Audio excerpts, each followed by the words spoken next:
There, there we go. Okay, we're going to call this meeting to order. This is, for the record, a Nueces County Commissioners Court budget workshop only. There's not a, my understanding, there's not a quorum required, but we do have a quorum here. Judge Scott unfortunately could not be here because she had a doctor's appointment based on a fall that she had, suffered a break to her kneecap and her toe, so she's doing that. I want to make sure that the public was aware of that. Having said that, let's jump right into it. Our first one today at 1 o'clock is juvenile probation, juvenile detention, and juvenile justice post adjudication. Homer, I'll let you have it. Thank you, Commissioner. Good afternoon, Commissioners. So I want to start off really, and this is it'll be hopefully a short presentation, but I do want to paint a picture. I'm often asked, how is the department doing as far as the referrals? And so my response is this for this year. The referrals are steady, but the severity or the violent crimes have increased substantially. That results in more kids being detained and for longer periods of time. In addition, our TJJD commitments are high and remain high. Right now, we're looking at, through this fiscal year, having 9. Last year, it was approximately 7. These numbers were unheard of in years past. Nueces County usually only had around 1, sometimes even 0. But we're at 9 right now. So from 24 to 26, in short, our felony, our violent felony, our gun-related offense, and our overall violent offensive has risen. Pointing out and getting to the request, the total request for general fund is $184,284 in total.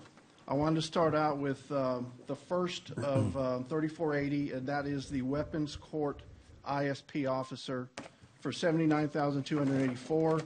That does include fringe benefits. You have on graph number 1 a graph that depicts all our gun-related referrals starting back in 2014.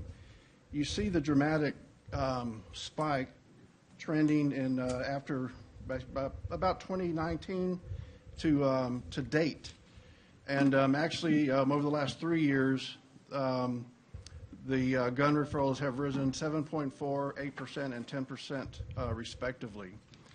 So the court, Judge McCoy, that is, and our board has been looking at these numbers, these gun referral numbers for the last 2 years, and the last year we had decided over the last year to form a weapons court, often referred to as a gun court. We did a lot of planning, research. We traveled to Michigan, where they have a gun court there. Texas does not have one, but we talked to OJJDP, and we then formed a steering committee with a majority of the CCPD community members, and decided to go forward with the model from Lansing, Michigan. So we started our the first gun court in Texas in March. We had our first cohort of 12 kids. It's a very intense model. They have a very strict curriculum that we're able to get through the University of Cincinnati for free. These kids meet twice a week, Wednesday for the curriculum, and Friday with life skills and community projects. One of the most important components of this program is that the parents are court ordered to attend weekly meetings with our counselors and with the court. With the court every other week. Right now, we are using our current resources. The judge wanted this to get off the ground, and we did this. So we're working with what we have right now. I do want to point out that we are waiting from the governor's office with the grant that we submitted several months ago, that will hopefully pay for the whole program. If we do not get awarded this grant, we feel as though we at least need one dedicated juvenile probation officer to be able to sustain what we're doing right now, and that is in the amount of $79,000. The second request also involves 3480, and that is for electronic monitoring in the amount of $55,000. You have a graph, you have a chart, number 2, says electronic monitoring cost. And I just wanted to show the budget amount versus our actuals. Despite 1 year, we are exceeding our cost as far as our budgeted years for most of those years. So the court, more so the court and the department, use the electronic monitoring devices as an alternative to detention. It's really helped to manage our population in detention. And our population over the last 2 years is our average daily population, that is, has shot up from 28 to 36. So to be at 36, because our capacity is 40, that means that we've had sustained days and sometimes a week at capacity or above capacity. That impacts a lot of things in a detention center. But being able to use electronic monitoring definitely has helped to manage that detention population. As you can see, the expenditures for the last 4 fiscal years, we're looking at 41, 55,000, 61,000, and we are expected to exceed 61,000 for this year. What we're asking for or I guess since I've been here at least, the electronic monitoring, state aid has taken care of the electronic monitoring budget. We were currently budgeted at 25,000 because that's what we had last year for state aid. We're asking the general fund to take over the budget in the amount of $55,000. Homer, could I Yes. ask a question, please? Yes. Is that okay? Yes, sir. On the electronic monitoring, do we ask the defendants to pay any cost of that? Unlike adult probation, we do not. And not if I don't know if any juvenile probation departments do. The likelihood of it would be ordering the parent to pay, because the likelihood. Well, I think that's a good idea. And it's been done before. The history of parents being able to pay even restitution is hard to get. And practically, I mean, it can be done, Commissioner, don't get me wrong, but I don't think it'd have a good result at the end of the day as far as collecting that money. Well, I've always felt very strongly that when you put one of these monitors on there, you basically it's a privilege for them to not be locked up, where they can continue to do whatever it is unless they are restricted by the judge to a certain geographic area. They can go to work, they can go to school, they can do whatever, and they ought to be paying for that privilege.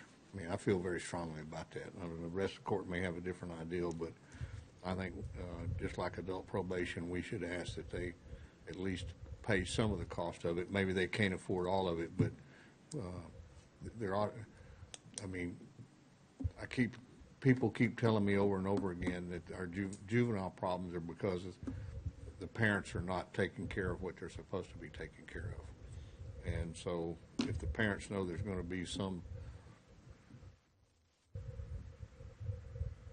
restitution that has to be paid for when their kid gets out of line, maybe that helps them from doing what they're doing already. Anyway, I just feel very strongly that other than the county taxpayers swallowing all of that, there ought to be some part that goes along to the parents. That's all I had. Thank you. Thank you, sir. Go ahead. Commissioners, the last request is at our overtime, and that is in both our departments, 3490 and 3492, more frequently known as our detention center and our barns, both having a capacity of 40. You have a graph in front of you. It's the number 3. So what that shows is, I guess it's just 3 years here, but it goes on even before that. Our budget has always been for overtime these amounts of 29 or 30,000 and 34,000 for detention and barns, respectively. The overtime actuals are shown above there. The differences are shown to the right of the chart in red. This is always an issue every year with regard to overtime. Last year, we were able to move $133,000 from state aid to cover that cost. What we're asking from general fund is just some assistance in the amount of $50,000, $25 each for each facility to help us try to manage our overtime. So the total request from general fund is $184,284. We do hope that we would be awarded the weapons court grant, which means that we will obviously rescind the JPO position. But I appreciate your time. If you have any questions, I'd be happy to answer them. Any questions for Homer? Well, if everybody's presentation's like this, you better call and put everybody on notice that we'll be moving up a little bit. So make sure everybody's here a little early, if you don't mind, so we can keep this rolling. Homer, anything else that you want to add? No. All right. I have one question. Do you anticipate any additional costs that might pop up between now and when we actually have to take a vote? Well, that's a good question. Anything that Commissioner. hanging that you didn't add but probably should have, and then you think at the last moment that that's something we should have included? Usually what happens at the end of a fiscal year is we look at what is needed with our facilities as far as paint, taking care of both the detention and the barns. We usually have some unspent state dollars that we put toward that. And that's how we've been maintaining a lot of our facilities over the number of years. We're having less and less of those unspent state dollars now. But to answer your question directly, I can't think right now of any unexpected expenses between now and at the end of the fiscal year. Homer, I've shared with you before, and of course, Commissioner was the judge over there in Court 5. I spent a lot of time in your facility talking to kids that were on my caseload, and I can't imagine you being in this line of work and those rest of the staff working there see it as, a chance for the community to hold these youth accountable, especially, as you said, it can become more serious crimes. But do you still have hope?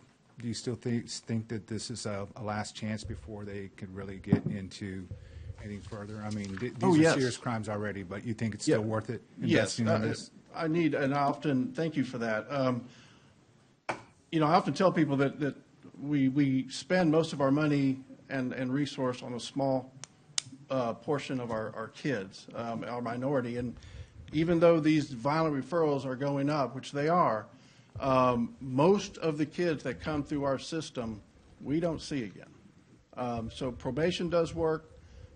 We unfortunately are having to be a little more heavy-handed with our more violent referrals. But yes, there is still hope. Yes.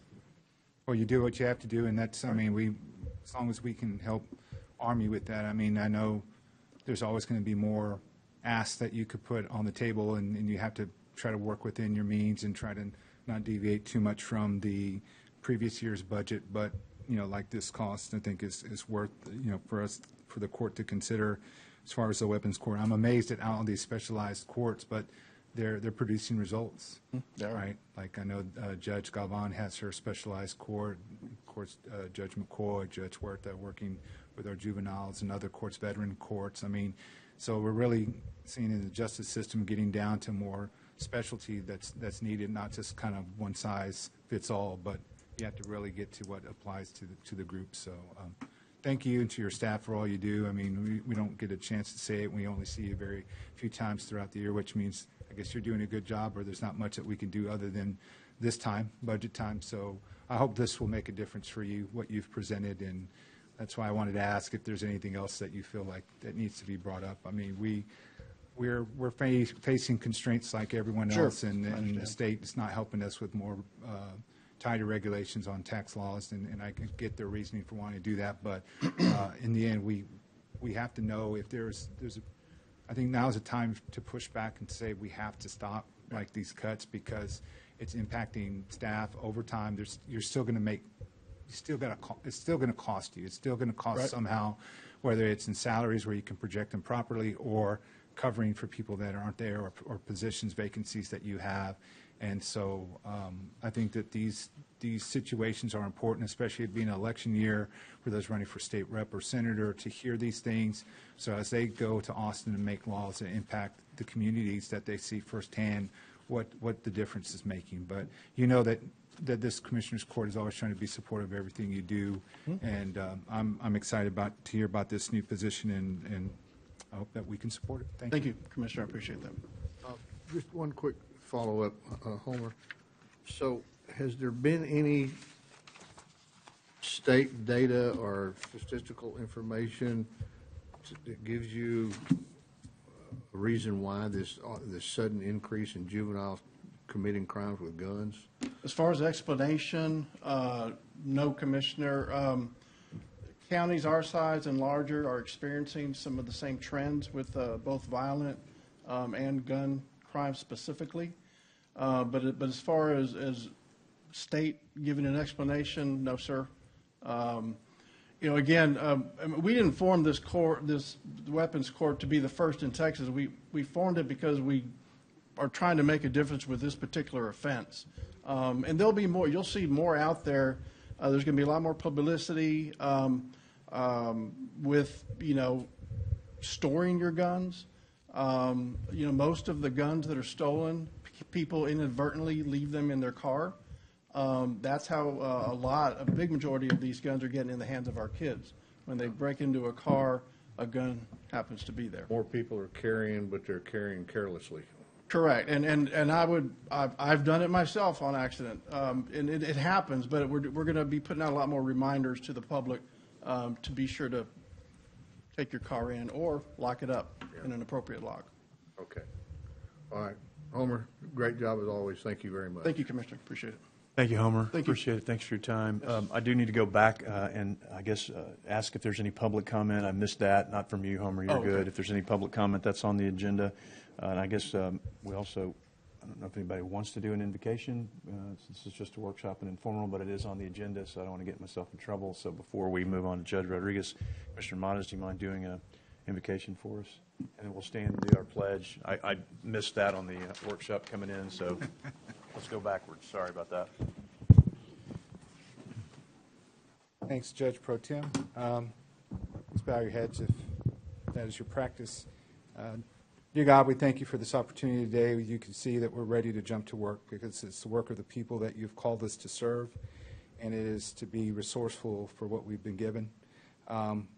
We pray today and over these next few days as we look over our budget that we set a priority, a blueprint for this next year of what are important to our county and balance that with fiscal responsibility.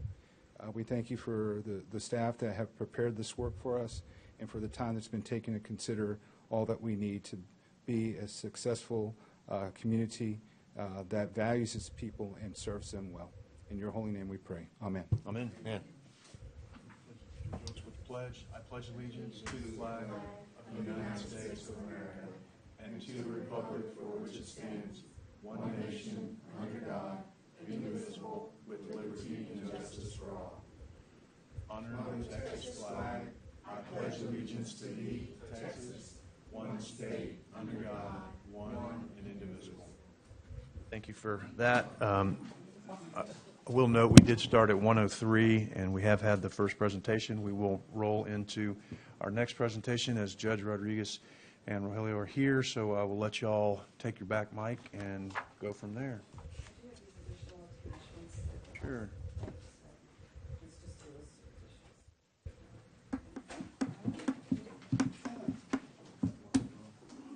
Thank you.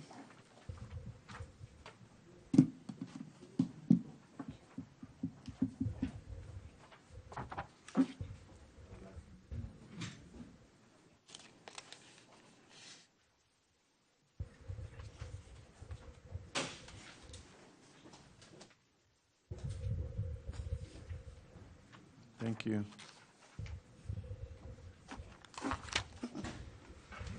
I said, Mr. Rushman, please join me.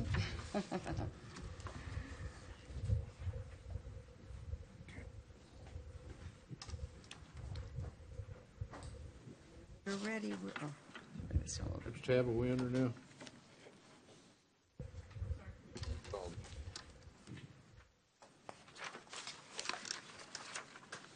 Which tab is? Go ahead, Judge, if you're ready. Or were you needing something else, Commissioner? Pardon? You good? Yeah. Okay, go ahead, Judge. Good afternoon, ladies and gentlemen. Thank you for having us this afternoon. I do want to apologize in advance, so if I stumble a little bit, I'm getting a migraine, so I do apologize for that. All right, so I'm going to do a little bit of the presentation, but most of it is going to be done by my juvenile case manager. We're here asking to, where the funds that are for the juvenile case manager are not going to be granted anymore through the funds of the state of Texas. So I'm asking to see if we can add his costs to my budget only. Just yesterday, we found out that there were some judges that were possibly interested, but came on a little bit too late. So I'm going to do it and request for just for my court. So I'm asking for Roy, Mr. Rushman, to be my juvenile case manager. So if you'll go over to the PowerPoint presentation, if you'll go over to where it says JP22 staff, it's probably like about slide 15. I'm going to do go up a little bit more. Where it says right there, okay. All right, so the staff that I currently have in my office are the court manager, one clerk 1, and clerk 2. I do have in the additional pages that I gave you that were attached, I do have the job description for each clerk there, and pretty much right now, only all my staff is new other than my court manager. One of my clerks retired in December, and then the other clerk, my court manager, passed away in December. So clerk 1 and 2 are new, and so my court manager is pretty much doing everything right now, along with training them. They're pretty much just doing truancy, juvenile offenses, and then clerk 2 is doing the evictions and the administrative hearings, and so Connie, my court manager, is doing everything else. And to explain to you why we need to keep our juvenile case manager, Roy is used in many capacities. He's not only my juvenile case manager, but he is also, I've appointed him as my juvenile diversion coordinator. And this is a new program that came into effect January 1 for other juvenile offenses that are committed other than truancy and traffic. We are to refer these cases to the juvenile diversion coordinator. A clerk appoints whoever they want to this position. I have decided to appoint Roy. I don't know what the other JP courts are doing. I think they're pretty much using their clerks and giving them that additional task.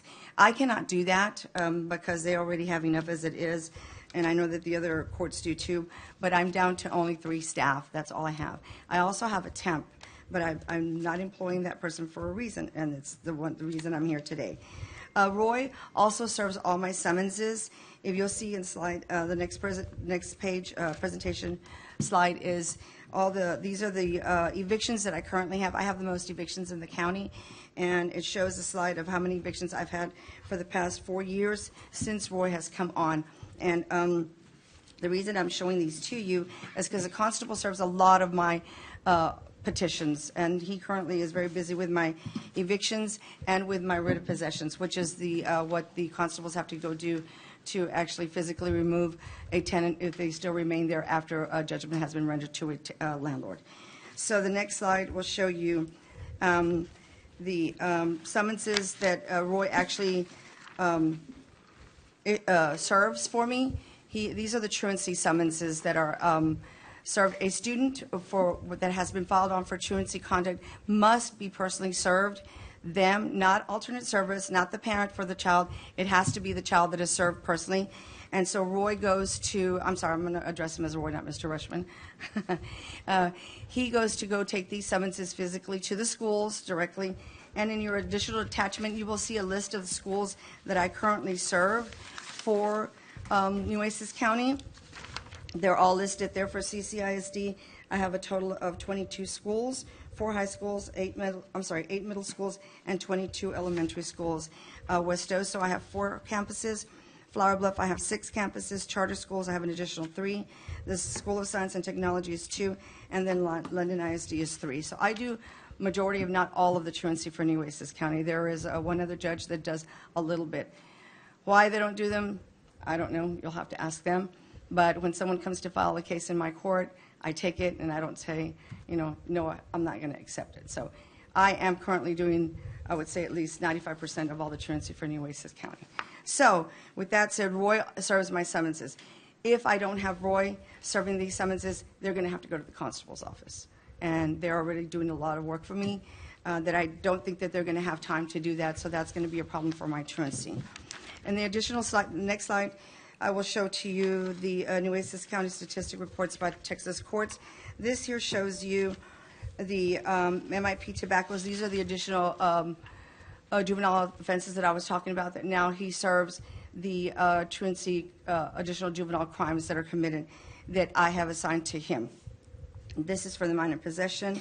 Again, the juvenile diversion coordinator does not do the truancy nor the traffic cases committed by truant. So you can see that he serves in many capacities for me. He also, for the juvenile offenses, those there, he's taken in charge of those. For the juvenile offenses that he has to do, we have to refer them to this diversion program before a court even accepts it as an additional case, as a criminal case that is filed in a JP court. That is what the law says now, that we have to work with them through this diversion program. He is running that program completely. So if I lose him, I'm going to lose my juvenile diversion coordinator also. From what I understand with the constable's office, they're already serving summonses for other precincts. I know that Judge Benavides sends his summonses for the juvenile diversion program to the constable's office to serve his, and they're having to send some of those back, unable to serve because the time has expired because they just didn't get to them. So they go back to the court unserved, and then the court has to start all over again. So that's pretty much my presentation. Roy is going to give you a detailed presentation of what he does. So I'm going to pass it over to you. Judge, Judge, before- yeah, Judge. Before you take off, No, I'm not going to leave. I'm going to stay here. But go ahead. go ahead. No, oh, well, Judge, so I was looking at the list that you had presented to us with all the schools, and I was trying to underline those that I know that are in my precinct. It's a pretty substantial amount. And as you mentioned, I mean, it's not only CCISD, but West Oso, Flower Bluff, charter schools, two S&T schools in London. Correct. That's a big chunk. And Yeah. of course, you cover a big chunk. You cover, I'd say, the main core population of Nueces County just because it's so condensed that you have a smaller area, but you have a lot of cases because of so many schools and so many people that live there. So when someone goes to file, they select to go to your court, or is it's not broken up by geography then? No, a truancy case can be filed in the county in which the student lives in or in the county in which the school lays in, okay? So that's how you determine where you file that truancy case. I don't know why other courts are not taking them. I know that CCISD, for instance, has attempted to file in other courts, and they just end up coming back to mine. So you would have to ask those courts why they're not doing them. I know when we first started, like, we got every elected official, every appointed department head to come out and present, and we still have a good representation for today and then on Thursday again. I have some concerns that I will share out loud that, why would we split allocating the funds equally if there's obviously a heavier workload in some courts over others? That's a big concern of mine. Yeah, and the truancy, just to give you a little bit of an idea, truancy doesn't stop when you, like a traffic ticket, person comes in, the court files it, person comes in, pays it, and you're done. An eviction also, any other type of case, civil debt claim cases, that I know Judge Woolsey has a lot. She gets I think like $1,500 a week or something like that, $1,200 to $1,500 a week. But those are real quick also. Majority of those are signed by defaults, and so it's a fast pace. Truancy never ends. When I place someone under a court order for truancy, I have actually them come back it's kind of like a probationary period, because What I'm doing is just monitoring their attendance, making sure that they're go back to school to hopefully graduating from high school one day. So they have to come back and, back and report to the court, and I'm monitoring their attendance. So it doesn't end. It's continuous. It takes a while before we close the case. And I know all of our judges are busy, and so I'm not saying anything about any of our judges. Correct, I know they me keep either. busy. It's a preference that I wanted to point out, but if that's kind of the trend that people know, that's kind of what your niche, your specialty that you've become known for, people are going to gravitate towards that. Yeah. So maybe that's what's happening, like I mentioned earlier with Homer, the specialized courts that we have, maybe that's what it's coming to. I'd like to see Judge Pro Tem and Commissioner, how can we help solve this? Maybe not now in the budget time, or maybe this is the perfect time, but how can we make sure that our precincts are more representative of our population, and maybe look at in the future of maybe redrawing those lines, because I know it's been a while since we have, and so just to get a better distribution of how that workload goes. Like, if we're not going to be the judge to decide that necessarily, but if people are still going to go to you, they're going to go to you no matter how big, how small, what area you represent. But if all are equal and we pretty much give everyone the same amount, I'd like to see those that are doing more of that work to get the backup they need, the support that they need. And honestly, with what you said earlier, I don't have a problem doing all of truancy. Honestly, like you said, we have a lot of specialized courts. My clerks are probably going to kill me when they hear me say this, but I do have a passion for truancy. My heart is in truancy, and I am known as a truancy judge. At one point in time, for maybe 2 or 3 years, my court actually had the most truancy in the whole state of Texas, not just 254 counties. But I do have a passion for truancy, and I have no problem hearing all of truancy. Again, I love that part of my job. So, but Roy will explain to any more questions for me. And Hold on, questions Commissioner for that? Pusley does.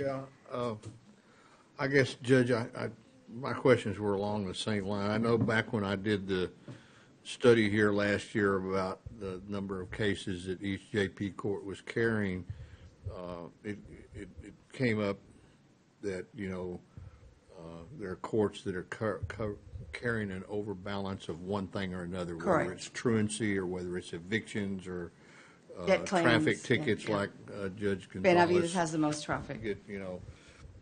And so, and I guess I asked the question back then, couldn't we give a list to CCISD and the other school districts and say, okay, because your school district is located in this area, if you file a truancy case, it's going to be in this court? We have. It's been done. But the judges don't have to take it, is what she's saying. No, they Yeah, I do. know, and They do, Commissioner Chesney. When a person comes to your window, and without throwing anybody under the bus, when someone comes to your window and says, I want to file a case, you take it. The only time you don't is if, And I didn't get into fighting that battle then, and I don't plan Right. to now. But, if you divided these up by geography, there are some school districts that probably have a higher truancy rate than other school districts, so you may not solve the problem even by doing that. correct. Yeah. You may still get an overbalance of truancy cases in one place or the other. Right. So, I know that a lot of them do have their preference, like Westoso, they prefer to be in my court. I know, the charter schools, a lot of them do too. A lot of them just do have a preference to be in my court. And I don't have a problem with doing that. I love doing that. But again, that's why I'm here, because if I lose Roy, I'm going to lose a huge chunk of my assistants in my court.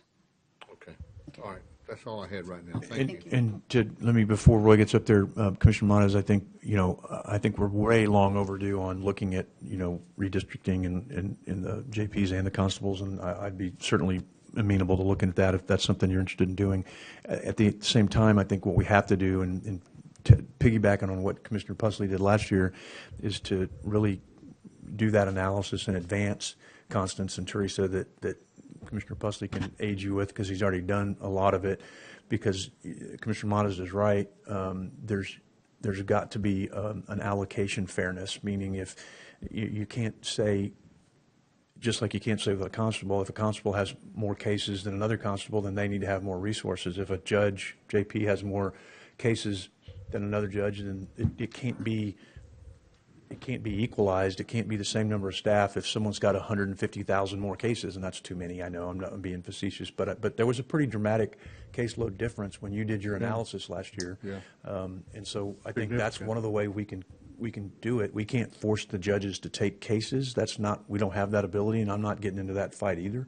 So if they don't want to take truancies, and Judge Rodriguez wants to take all those cases, and she has hundreds and hundreds more cases than other judges, then that has to be taken into account, just like if any other judge does. If Judge Santana did or Judge Benavides, we have to look at all of them and say, hey, what are we doing? So I think we need to do that in advance, like now. So I know Commissioner Pusley has a lot of that data, and I would appreciate if we could, because I've sent that request to look at it from a constable standpoint to y'all. I've just sent the same request to Constance, but Commissioner Pusley has done a lot of that research, so I think we've got to look at it, and that's how we've got to fairly allocate the resources. Yeah. And like I said before, we only have 3 staff, and, I think JP 11 has 5. Woolsey has 5.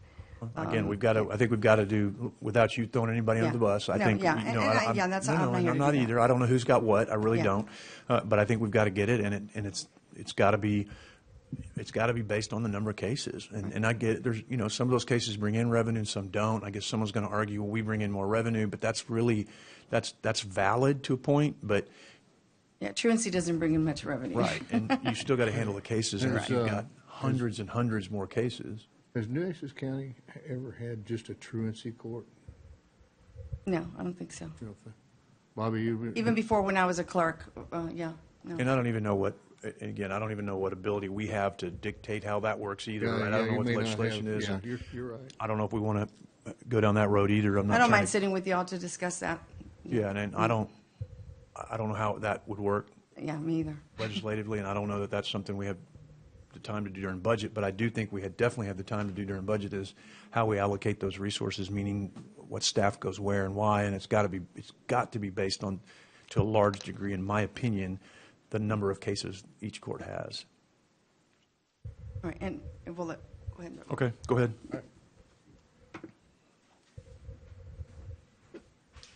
Go back to the beginning of the slides, please. Second one, the next one.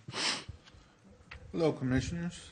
Thank y'all for having us here today. I want to start with this message I received from a young lady that all I did was have one conversation with her, and the response I got was amazing.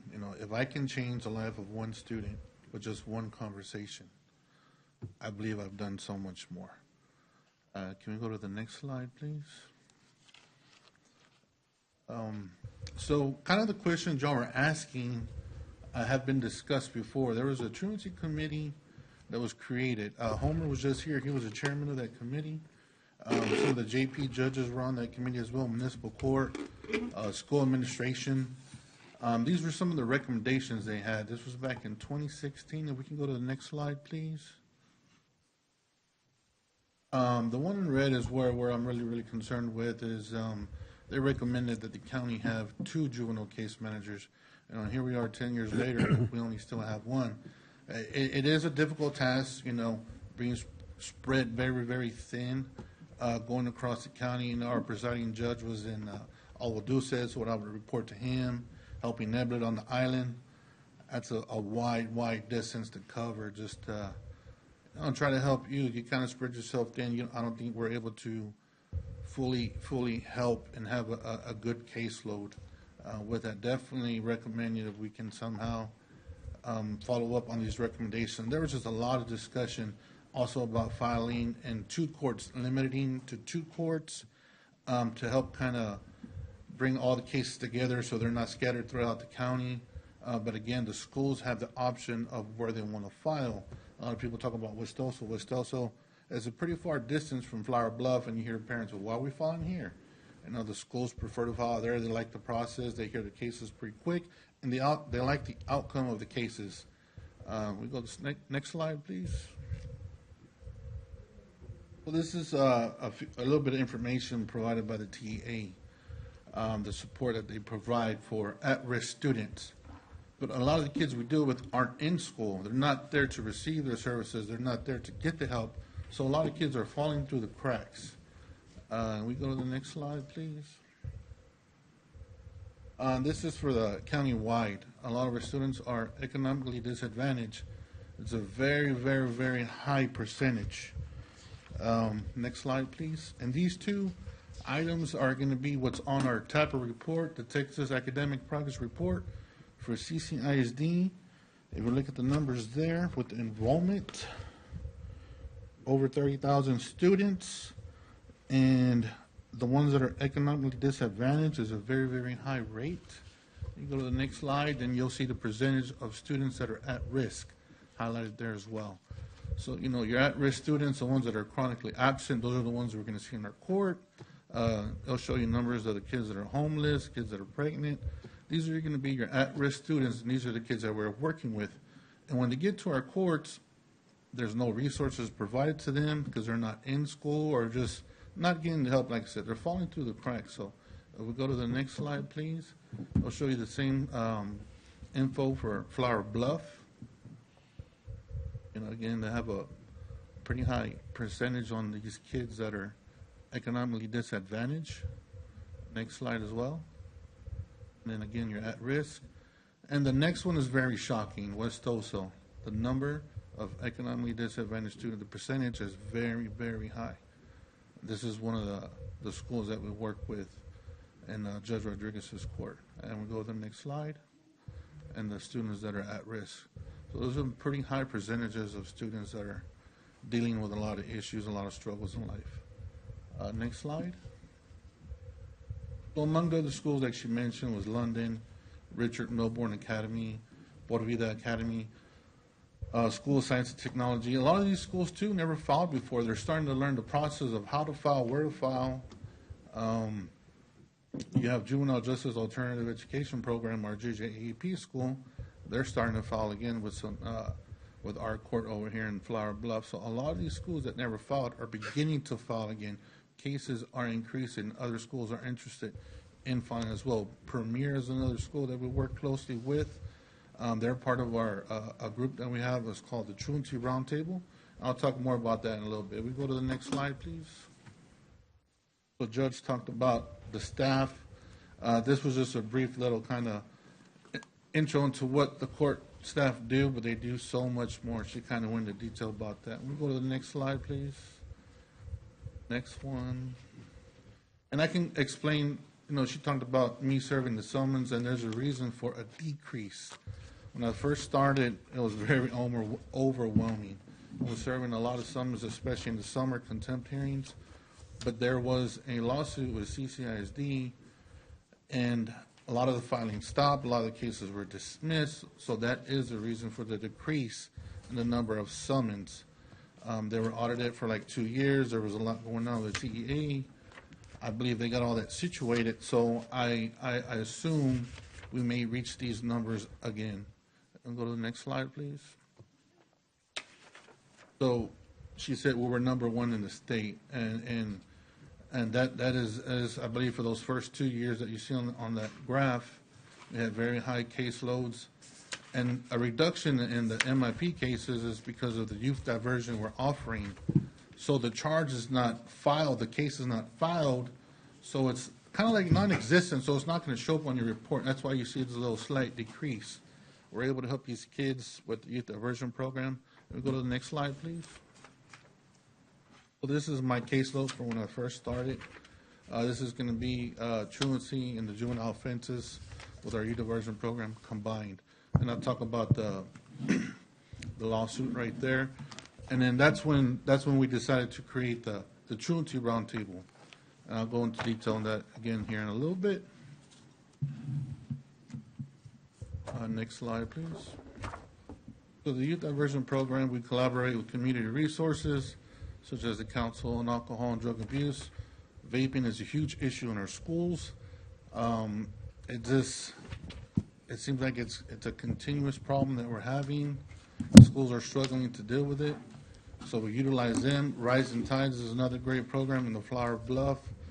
They allow kids to go do community service, but they offer so much like GED, computer classes. They do so much there. Suckers Care, free counseling is what we also offer with that program. The youth diversion program helps them keep a clean record, so they're one later on to go to the military. They don't have anything on their record, so these cases, it's better than a dismissal. It's like they never happened. The cases go away. Also, the youth diversion program, we generate funds for the juvenile case manager. There is a $50 fee that we assess to offset the cost of a diversion coordinator. So not only is it great for the kids, but it's also helping support my role as a youth diversion coordinator. So there's also an increase in notices to appear. So what we do is we usually mail out a summons, typically to avoid having to use our constables or me, because I'm already doing truancy, and we're seeing good results with them just showing up. Just send a simple letter, report to the court. If they don't, eventually then, we haven't had to get to that point where we need an officer to serve it, but we've been doing pretty good so far. Go to the next slide, please. So the truancy roundtable consists of members of truancy officers, administration from several ISDs within Nueces County. Charter schools, you have people now as far as Kingsville, George West, interested in attending our group to see what we're doing here in Nueces County to combat truancy. We have guest speakers, which include community resources, juvenile probation. We had John Milam there give us a presentation. Jag was at one of our events as well, Judge Rodriguez and Judge Gonzalez too. Go to the next slide, please. This was our first event we had hosted by Westoso ISD. We had a presentation by Majesty Outdoors. Carolina Sizemore gave a presentation. This program helps fatherless children and also helps support the moms, help educate them with all types of stuff, finances, budgeting. Just, it's a great program. These schools believe in what we're doing, so they're hosting us as well. If we go to the next slide, please, you'll see this was the staff that attended. Next slide. Robstown, too, is a big believer. This was their Go Center, which they have a lot of college information. Roy, are we about done on this? We're past the 30 minutes for y'all's presentation, so I'm just wanting to make sure we can keep going. Yeah, you can just speed through it. Same thing, pictures with the school supporting us, and then you're going to see pictures of me in the community, how involved I am trying to get these resources. Right. Any questions from the commissioners on this? Yeah, okay, so, Judge, is Roy working in your staff now? Yes, he's actually housed out of my office. That's where he Okay, is so at his right salary is in your current budget? now. No, he has his own salary. He has his own code, key code also. Okay, which can you is- come to the mic? I can't hear you, Judge. No, he is housed out of my office, and he goes on Thursdays to Judge Bobby Gonzalez's office. So Okay. the 4 days he's in my office, and 1 day he's with Judge Bobby So this Gonzalez. is the way it was budgeted last year? He's budgeted for all 9 courts as a juvenile case manager. The juvenile diversion coordinator, I assigned him to be my juvenile diversion But coordinator. you're wanting to add him to your staff? To my budget, yes. Mhm. Okay. And I'm willing to offset some of the costs with my part-time money Okay. and use that towards his budget, But toward what- his cost. So, It's grant funded and it's going away. Is that what you Right, said? is that what exactly. it is? It's grant funded. It's It going has away. gone away. It's ending in, Okay, so he was originally grant funded, and so now we want to add it to. I'm asking to add to my budget, yes, sir. Okay. Okay. I'm And again, sorry, my that's- temp money's, I that's the think, is part I like didn't $22,000. My temp money's is understand. If you said around. that originally, I'm sorry, I missed it. I Not a problem, apologize. sir, yes. Okay, Any other questions? that's it. Is it like a 50% match or, No, the match is gone completely. for her court to put the difference? She was to pay for all of it, and then us to add in to what she doesn't cover. That's what I'm Yeah. saying. And I don't know how much. I don't know The county exactly. would pay so much and then you pay 50% whatever the cost is, or just 22,000? You know what, I was willing to offset the cost through my temp monies and do away with my temp. Is how much is that? 22,000, roughly. And so then whatever the rest is, we would be responsible for. Good. Anything else, commissioners? All right, thank you, Judge. All right. Appreciate it. Roy, thank you so very much much. for giving us this time. Appreciate Yes, it. Have a ma'am. good Thank you very afternoon. much. Judge Gonzalez, I see you're here. You're up. Come on up. Thank you, sir.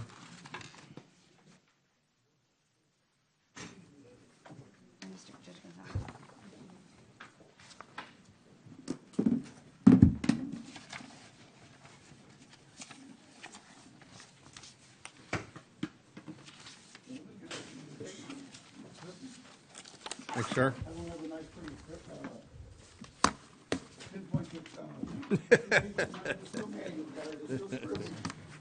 You're fine. Okay, Judge, man, I Thank you very much. didn't see you out there this morning. Yes, sir. I'll see you tomorrow morning. See, they had all kinds of fires over there. What time they're opening, Judge? What time they're ribbon cutting? Tomorrow, starts at 8. Good morning, Commissioners. Morning, or should I say good afternoon? I'm sorry, I'm still on 5 o'clock this morning. Commissioners, I'm here just to kind of bring out some points that happened in western Nueces County. I'm the JP, one of the JPs in Precinct 5, Place 1, Judge Pena, Navidulce, and Judge Lawrence and Bishop.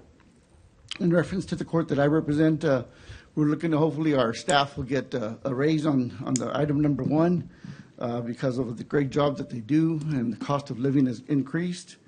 I'm hoping to maintain and continue our part-time increase assistance because we handle, as I say, over 3,000 citations, over 100 evictions, credit card cases, small claims, receiverships, and birth and death certificates in our office.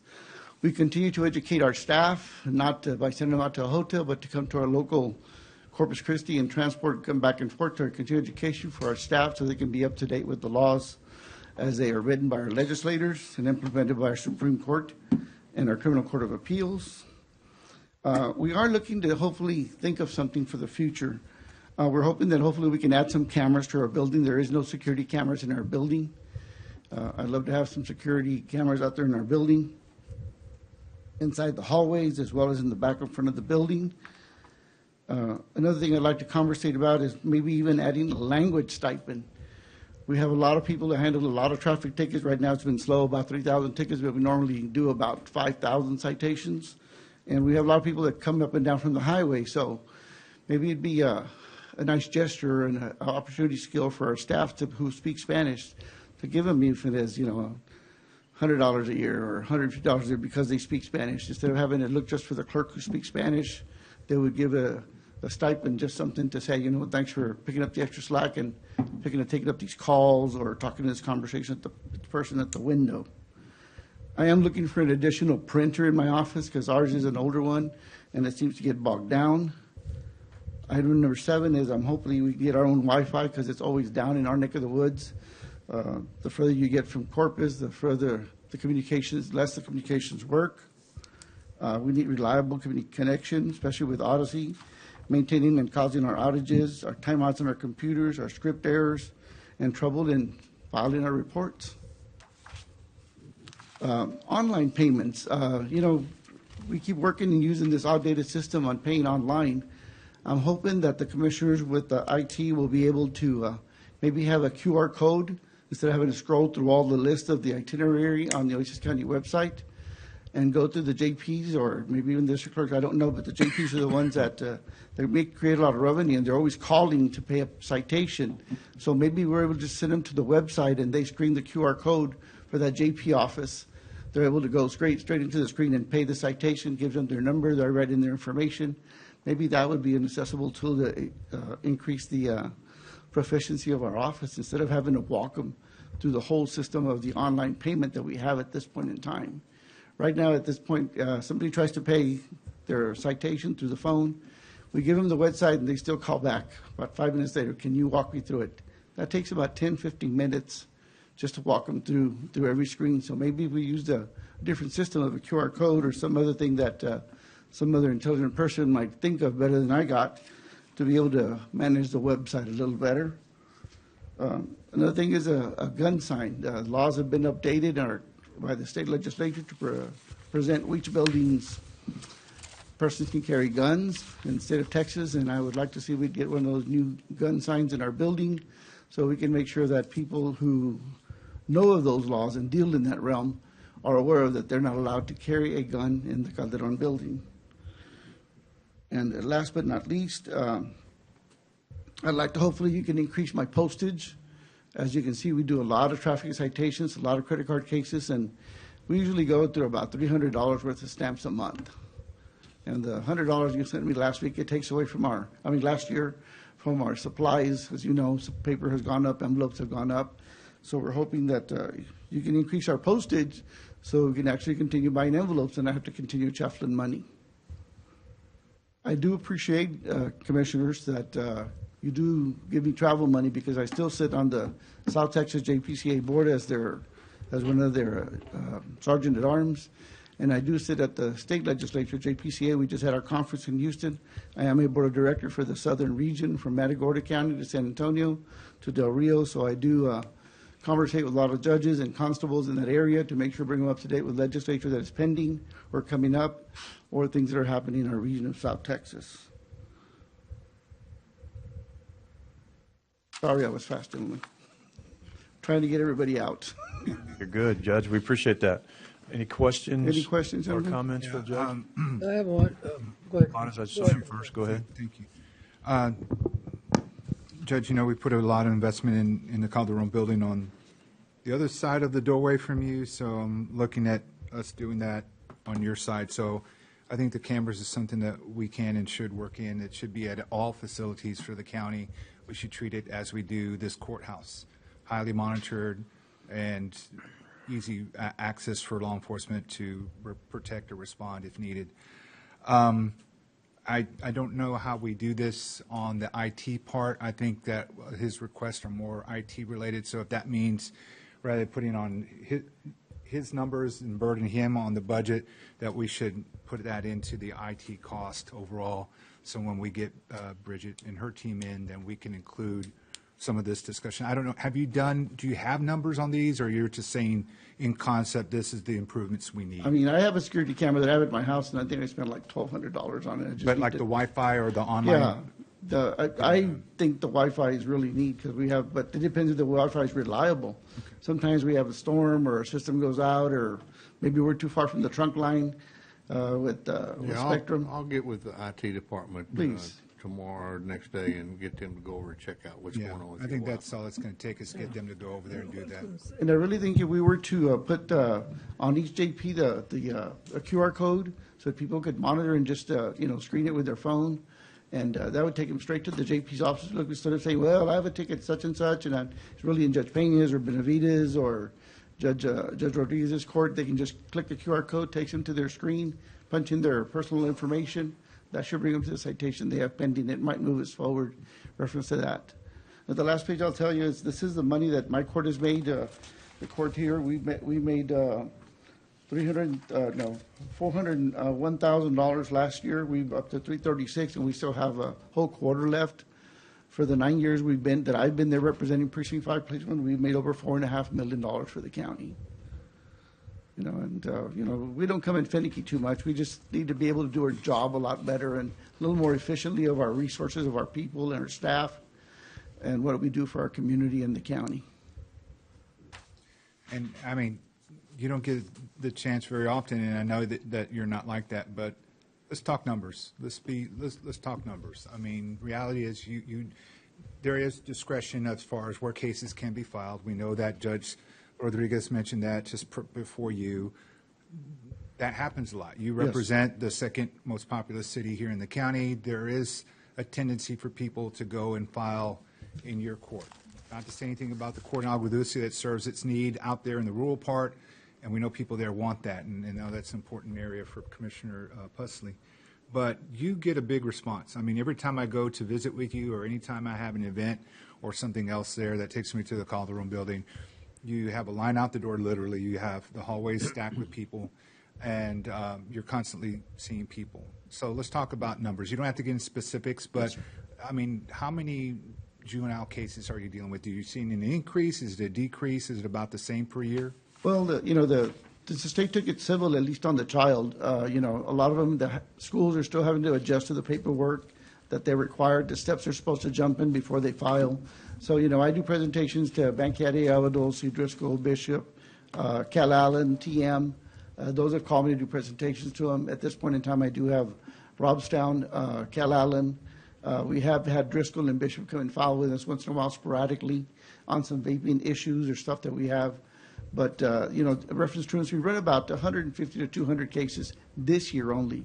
Previously, before in other years, we've had up to 500 cases of truancy, but legislation has changed it. So now it's a civil case, but still the school has to jump a couple of hoops before they can even file and try to change the child's behavior before they can file. And the utilization of Roy is always, I mean, I give him at least, on the 7th, I'll be running 60 trials on 60 hearings, show cause hearings, and another 50 for Cal Allen, the following day. So they're there, and Rogelio's always there in reference to something we need, or there's issues that sometimes parents need a little more conversation with the child, maybe a man to look at the child, whether it's a young lady or a young man, but they need a different perspective, and he does really great. I assign him at least 5 or 10 per setting of truancy that we have, and he does a great job, with touching these young men and women to be able to see that their responsibility is for their future, for themselves, and become better citizens, and the opportunity is now. That's why we're stepping in and interceding, not only as a school, but only as a judge and as a system that we have. Mr. Gonzalez, do you have anything? Yeah, I just said, Judge, for you and everybody else, I guess it's in here, the thing of printer and cameras, carpet, IT, that really shouldn't be coming to us for that, for their budget. I think it should be coming to Constant or to Teresa, or, this is some things you should have anyway. I mean, it's not something, we shouldn't put it on your budget and charge you for it. It should be actually, it's a capital item, that you should go directly and say, hey, I need this, and you should be able to get it, Well, we appreciate the direction, Judge. Yeah. So just to let you know that, and especially the cameras, right? Yes, sir. The unique cameras, we should be able to put cameras out there, And your civil now, is it 20,000 or still 20,000. There is 10,000? legislature to go up to 30 or 40, and this coming It's will. 20,000 right now. I said at 20 right now, but the legislature's looking to bring it up to 40, but we're hoping to block it because that'll change the parameters of our JP courts drastically. And I know you all collect $5 fee for security and $5 fee for Technology? technology. Yes, sir. So on education, do y'all tap into that? Because that's what it's for. Yes, sir. We If do y'all- tap into you the need to education educate your fund. staff. Yes. The $5 fee was for the judges to go and tap into that, Yes, so sir. they can actually send their staff to education, to get training, to get workshop. So I don't know if y'all been tapping into that or not, but they should. And Yes, I sir. don't know where, is there any breakdown we can get, Constance, what the monies are for IT that's being collected by the judges and security? And I understand we're paying one person from the security funds that I don't think we should be paying, and I don't know, but I need to find out what that person is, right? Because I just heard that yesterday. And that money should be strictly for security and the JPs to use. So those are pockets that you can use and any judge can use, right? Yes, sir. As far as the JPs are concerned. So now you have an issue with that, then we need to know, right? Yes, sir. But I think those are ones you might want to tap into first. Yes, sir. So other than that, on the raises, you said something about 5% or something. Did I read somewhere? Well, I mean, just if the raises for the staff is usually to keep up with what the cost of living is, Cost of living right now is probably about 9.7% in the country right now, so that's where we're at. And, it is what it is. Everything's gone up except the way we live, and we keep working harder and keep making less. So we got to figure out to take care of the people who actually take care of us, which is our staff. I mean, Lord knows we're the figureheads of it, but if it wouldn't be for our clerks and the people who work for the county, we just wouldn't do a darn thing get done. In year 2025, you said you brought in, is it 4,100,000? Well, in the 9 years I've been there, Judge, in the 9 years I've been as JP, I've been there 26. I'm not going to fib to you, but I know how long you've been just there. going back I to know how long you've been there. 2016, yes, sir. Just in the 9 years from 16 to now, we brought in $4.4 million. And what's your budget? I wouldn't know. 300 and something, I reckon. All right, it's okay. Thank you, Judge. So I know you all bring a lot of money in from the JP. JPs always bring a lot of money in, but I think there are a lot of things that you guys are asking for that really, it's already there if you just go to Teresa and Constance. Well, I'll be calling you Teresa. For the thing that you need for, as far as anything has to do with capital outlay, so, okay. Thank you, Commissioner. Commissioner Pusley? Yeah, just real quickly, I want to go back and reiterate what Commissioner Chesney was talking about a while ago for staff. As we look at how we're going to budget these JP offices, and I think also constables as well, we need to go and look at what the caseloads are and what the, who's doing what and how we divide up the funds and how we divide up the personnel and all that. We need to seriously look at that because it's important. So these JP offices that are handling, 3 times the caseload that other JP offices are handling, we need to make sure we're accommodating that pressure. So, and again, Bobby, thank you very much for all the work you've done in the past. Judge Gonzalez is also a member of our airport board, and we sincerely appreciate his input on that as well. Thank you, Commissioners. Thank you. And I appreciate it, you guys listening to us. I mean, it really makes it great to be able to conversate. We are open as judges to set up any time beyond just to conversate what it is as a group or to meet in, just to let you know what we actually do in the real numbers of what we crunch, gentlemen.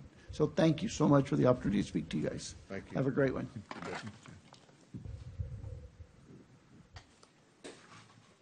Thank you, Judge. Appreciate your time. We are moving to Public Works. Just for, come on up one, just for everybody's knowledge, the 245 slot, District Clerk will not be here, but Constable McCacken will be filling in on that slot. So just let everybody know that. Go ahead, Juan. Yes, sir. Commissioners, Commissioners, thank you for giving us the opportunity to do our presentation for our budget. First, Teresa, are we starting with building or are we starting with road and bridge? Road and bridge? All right. You can go to the next slide, please.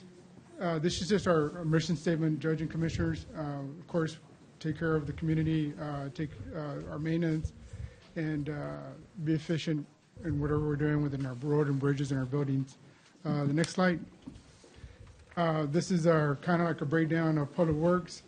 We maintain the jail, the courthouse facilities, and we have other, a total of 16 facilities that we maintain. We have vector control, 911 addressing, and of course, road and bridge, environmental enforcement. And also, we also have our engineering department in our office. These are just some photos of a vector control, 911, our staff working on the drainage projects, and of course pumps that are being replaced at the mechanical room. The next one. This is a layout of our vector control on the map on the left hand, where we identify what sectors are being sprayed during vector control spraying, and on the right is our 911 addressing. These two are on GIS, and they're updated on a daily basis or a weekly basis to the constituents so they can know where we're at spraying within our vector control and treating our spraying for mosquitoes. The next one, 911. Okay, so this is not going to be super long, right, Juan? No, sir. Because we all No, sir. know what No, you do. we're cutting. Okay, Yes, sir, we're all cutting right. it. I'm going fast. We go to the next one. Then this is just permitting, what we do, Commissioners, and we all know it's utility permits, driveway permits, water platting that's within our department. The next one, please. And then I'll let Yolanda go through our, sorry, Commissioner. Good afternoon, Commissioners. This slide right here is just to kind of update you from when we began taking permit payments for all the culverts, driveway access. To date, we've recovered $78,000. This has been a really good decision by the court for us to take the permit payments. This has helped to bring in revenues to our road and bridge department. Next slide.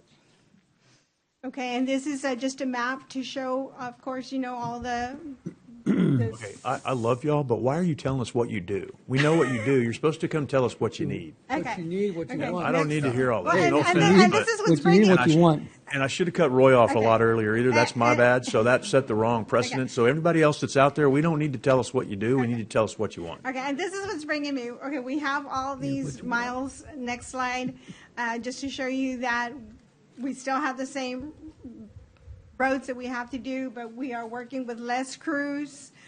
This is just to show you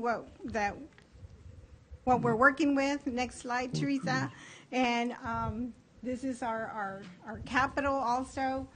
The last 2 fiscal years, we haven't received any capital funding. And so here we're going to be, that's what going to be our focal point, or what we're going to need. Next slide, Teresa. And this is showing, I'm sorry, I didn't get this slide. This is the cost of the material. We have less funding allocation for our material, but the cost of the material is going up. So we're also going to be requesting for more funding for material. How much more? And next slide. How much more? How much, what's the amount you're asking for more material? For much more material, but we're asking about 380,000 more for material. Where right now we're being allocated 1.8, and we're asking for a 380,000 more to.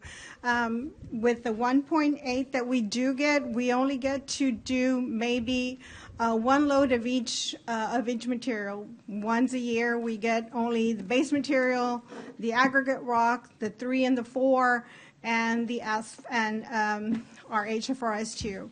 We don't get to request any more material once we ask, and we usually replenish our material in October. So we're asking so that we can finish the year at least 380,000 more, so we can get more base material for our roads. Okay, quick question. Yes, sir. 2 questions. One, are y'all hiring a really short truck driver to drive this truck with the crate? I'm sorry. I want, back to the permitting. Okay, I may have missed that in past. So are we now charging a permit fee for people where we go do the driveway crossings for them? Yes, sir. Okay, and how much do we charge them? For driveway access, 550. And depending, 550 for utilities, I think it's 110. And for plating reviews and inspection, it depends on the acres of what we're having to look at. Okay, because in years past, when I was here before, we didn't charge a fee. We never collected any fees. And if they bought the materials, we would put the pipe and the materials in the ditch Yes, for we them. tell them what type of pipes they need, what type of pipes they need and materials. Okay, And we do all the placing. so we still do that part, but we charge them a permit fee. Yes. Okay, all right, thank you. Next slide, Teresa. Okay, and this is where Randy, you want to, Randy, our foreman for our fleet will kind of, we're requesting 1.4 for the replacement of new equipment. And Randy will go through the slides to describe what we have in our inventory right now and what we would like to replace.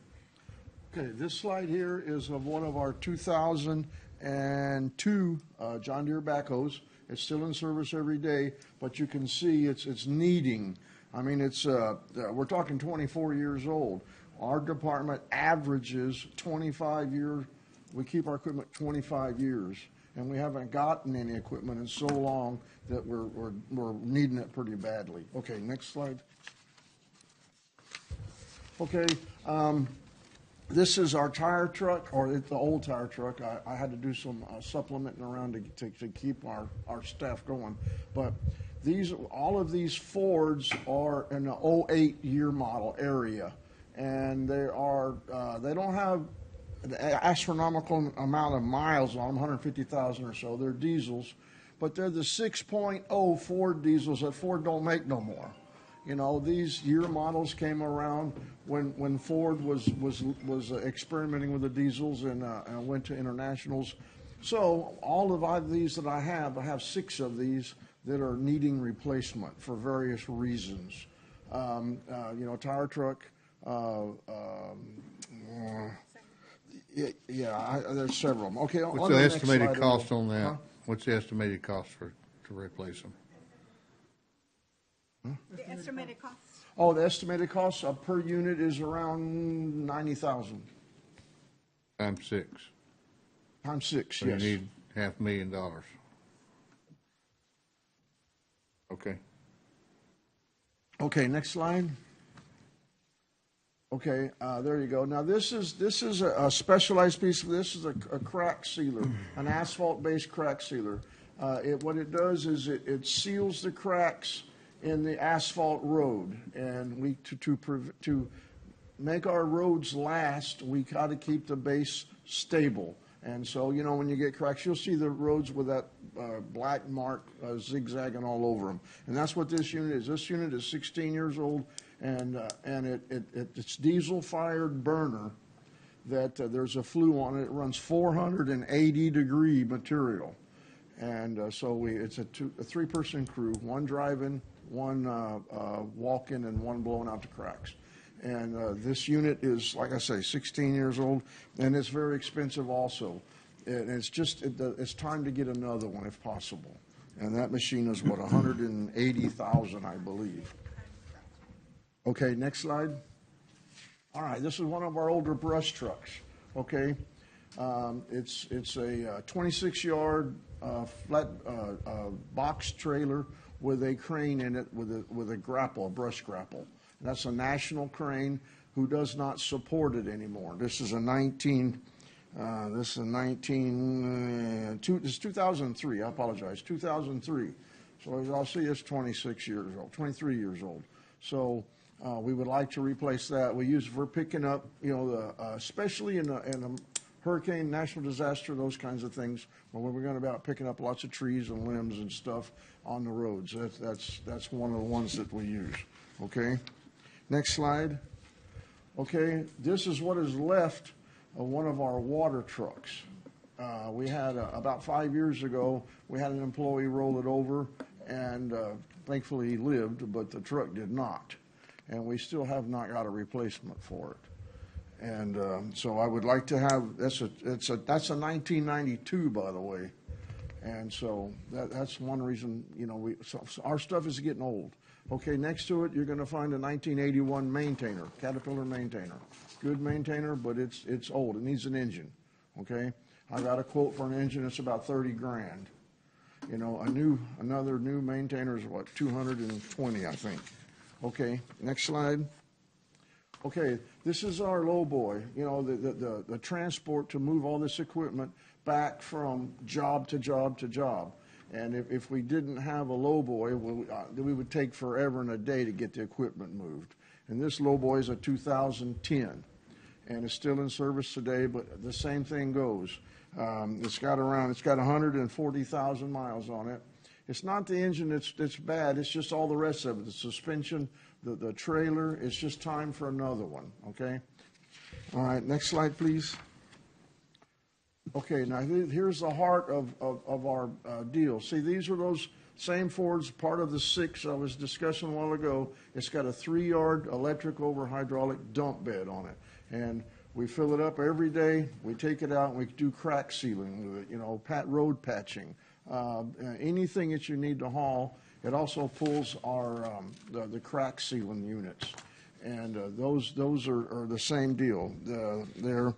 The mileage is not astronomical, but they're same 6.0 diesels in them, and they're beyond economical repair. Okay, next one.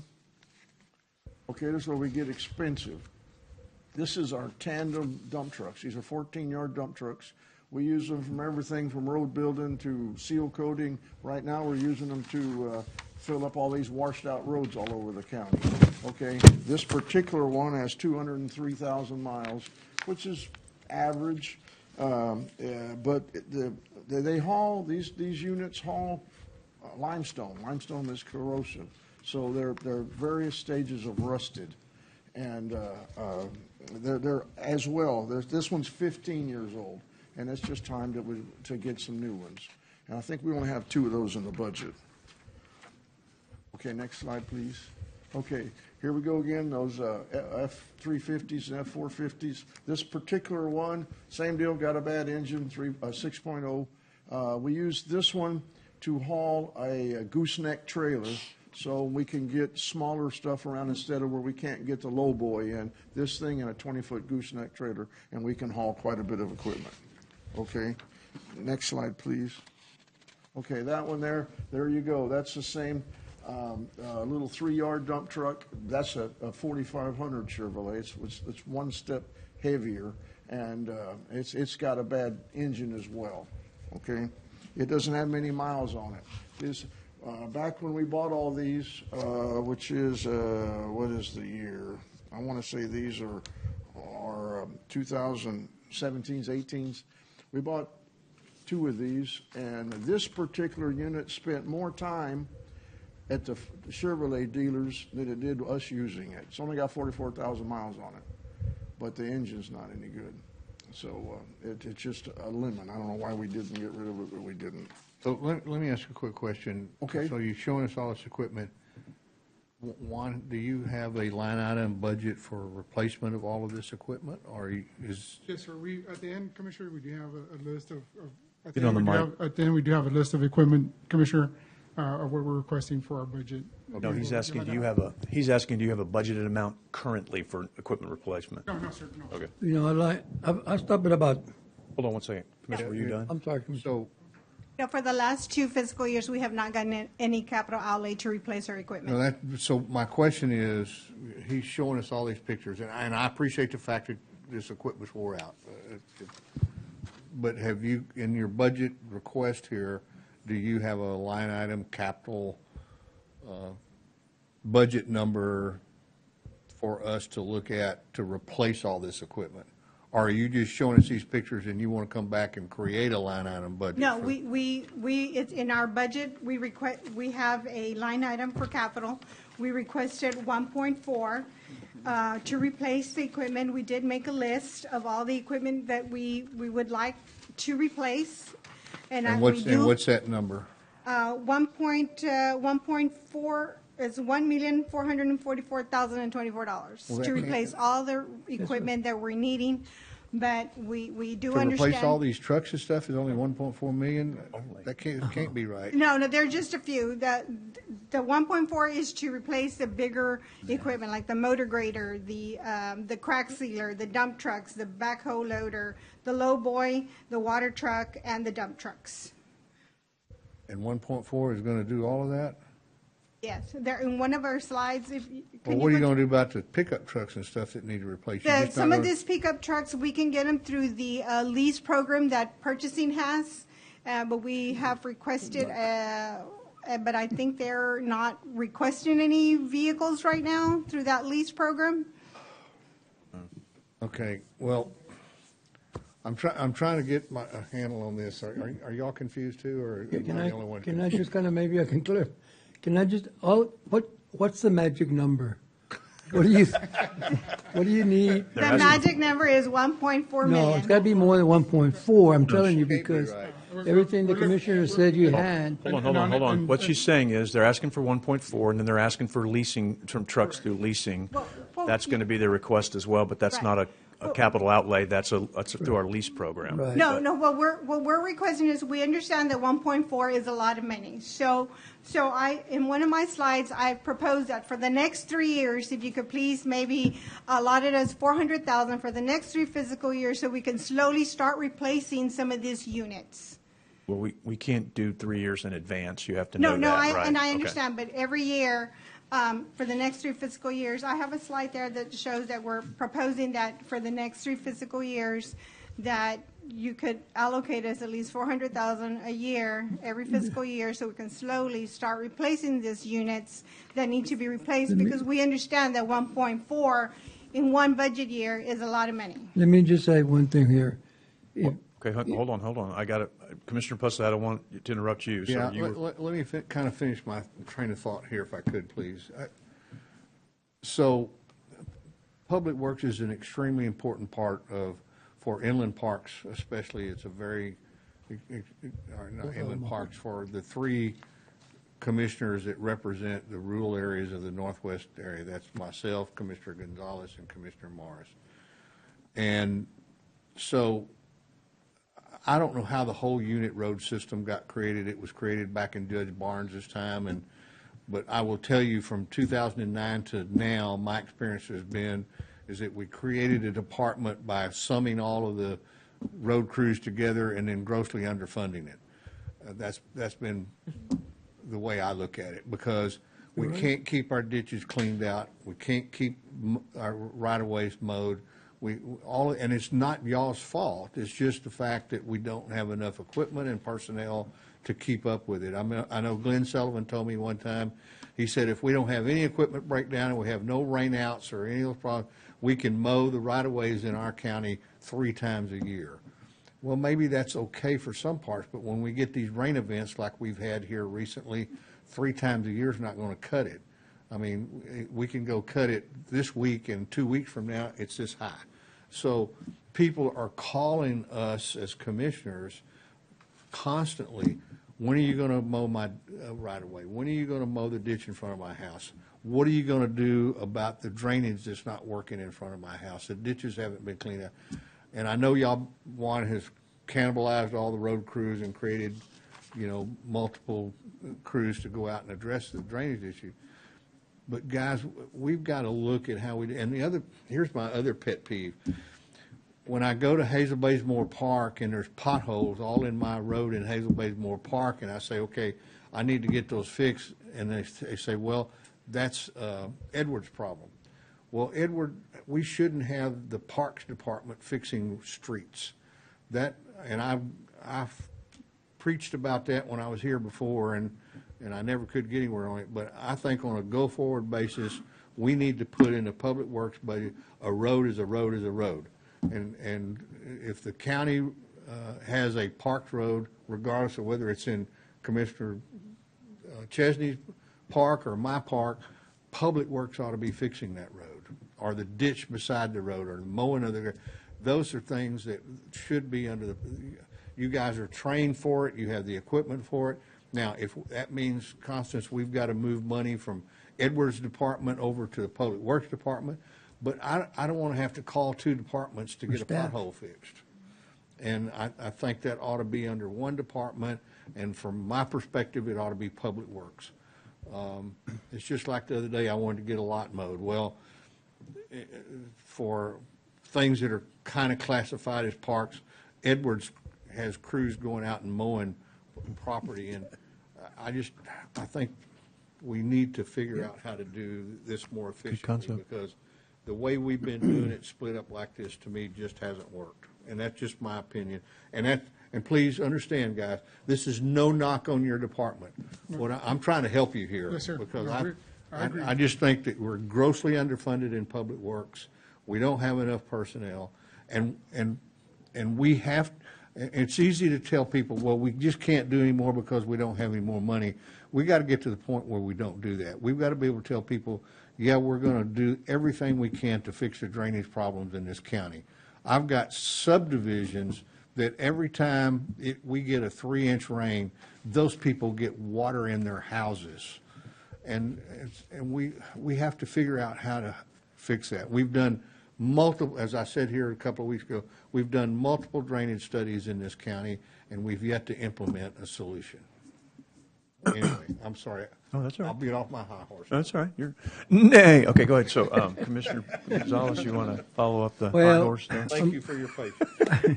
I agree with you, Commissioner, in a way. But Juan, to me, I'm looking at numbers, and so you said $2 million will get you where you need to start working from, but also, I agree with Commissioner Pusley, but I think you were looking at 5 more staff. I mean, if we're going to want to do everything, I think we're looking at 5 more staff here to start off with, right? To keep the ball rolling, right? So, but a lot of this equipment here, I don't think you can replace it 1.4, but to me, if you got $2 million to start with, and you work with those $2 million, as part of your capital outlay, so. But because I'm including you said $308,000 of material, and that's just for one material, and there's other materials you're going to purchase too, besides the material for the roads, the material for the potholes, material for whatever. So I think realistically here, I would think that it's about maybe $2 million to be able to work with. And again, and I agree that the Commissioner said about the roads are the roads, but the thing is, I think you're probably short about maybe 4 to 5 people staff. That's my perception. That's what and I work with you guys a lot in this thing, and I know that you guys are always short. And I don't know how many vacancies you got that you probably need to fill, so I think we need to start filling those vacancies if you got any, and maybe add some more if we have to, so that's my call. But I think we don't want to start with a 1.4, then, you know what, man, we needed 2 million. So, just, you got to pick a number that's going to make a difference, you can be able to work with. Yes, sir. Capital outlay is capital outlay. That's something, that Constance and can work with, right? But if it's not capital outlay, and that is equipment too, I don't know, the surplus might have some equipment you might want to purchase or look at. We bought some equipment there that's pretty good. So I agree. I mean, I think we need to, you're behind, you're low in staff, and you need more money to start with on your budget. Yes, sir. And Commissioners, thank you. And I agree, Commissioner. I think, and I know when Jerry was here, he would always say that, we used to have 18 mowers going at one time when he was here 20, 30 years ago. Now we only have 6 mowers that are mowing our right of way. And I just asked Charlie, who's our foreman, and he informed me, you're good, Charlie, he informed me that in order for us to cut one cycle of the whole county with the 6 mowers, we might get 1.5 around the county on a 1-year mowing basis. So in other words, what we're doing is So we've went from 3 to 1.5. Yes, sir. Yes, sir. And what happens is that we're like you said, Commissioner, we're kind of like grabbing from from the Robstown yard, from the 4 yard, from Central yard. We're pulling people that can go out and help us mow and grab a mower that we've had for 20-something years and put them on a mower just to be able to keep up with the mowing part of it. And you're right, Commissioner. We do get a lot of people that when we go out there about the ditches that are being regraded.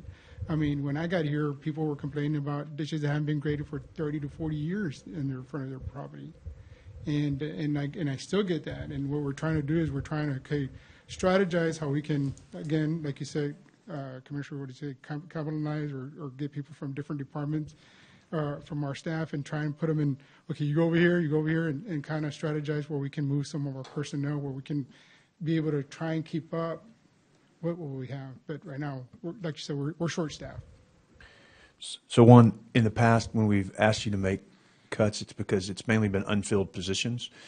So what's the status on that right now? Because in the past, part of what we've seen and the reason we've come to you is you've had all these unfilled positions that, are they still unfilled? Because obviously you say you're short-staffed, but where are you on filling the positions that in the past have been unfilled? This year, Commissioner, we had here in the past month or so, we did You had have in the past year, Commissioner. I'm sorry. In the past few months, we did have staff that were coming in, or not staff, but people that were coming in and coming to work for the county. We were almost filled up, right, Mary Jane? And then we kind of suddenly people start retiring, people start leaving, and so we're starting to fill up those positions, but yet we're almost there at 100% within Road and Bridge. So how many unfilled positions do you have now? If I would say a number, Commissioner, and I want to lie, Commissioner, I would say probably about 5, 6. Well, just Major? don't say Or if you don't know. Just give me a sir. number. I can get you the number, Commissioner. I don't want to. We need to work on filling those positions, number Yes, sir. one. And number two, and I say this kind of tongue in cheek, because I know everybody feels like when they bring a bunch of people it helps, but I don't know why all your workers are in here if we're understaffed sir. and we're needing to get to work. So if Yes, sir. if they've got something to say, let them say it. If not, I mean, let's get them back out there mowing and do what they do, because Yes, they do sir. a great job. And if we're already understaffed, then let's don't make them waste their time sitting in here at a Yes, sir. budget meeting I understand. when we know that it's important, and you've always had our support on this. Yes, sir. My question for you is, when you guys are doing maintenance and repairs on the buildings and stuff like that, it would be really good if we saw, like, if we had a quarterly report, because we do get a lot of, not a lot, but we get some input back that they can't get their tickets filled on time and they can't get their stuff done. So if we had like a quarterly report from you that showed us when department heads or people are making requests, and when they're getting filled and how they're getting, answered. It would sure help us to say, hey, this is what the report shows. So do you do anything like that? Do you keep track of those tickets to where you could generate that report pretty easily? Yes, sir, we can. We have the TMA system where we can track that, and we can provide that to y'all, Commissioner, on a quarterly basis or a monthly basis. We can get y'all in the. Yeah, quarterly's fine. I don't need it monthly, but just Yes, like sir. a quarterly basis that show, hey, here's a request that we've gotten in. We're tracking them.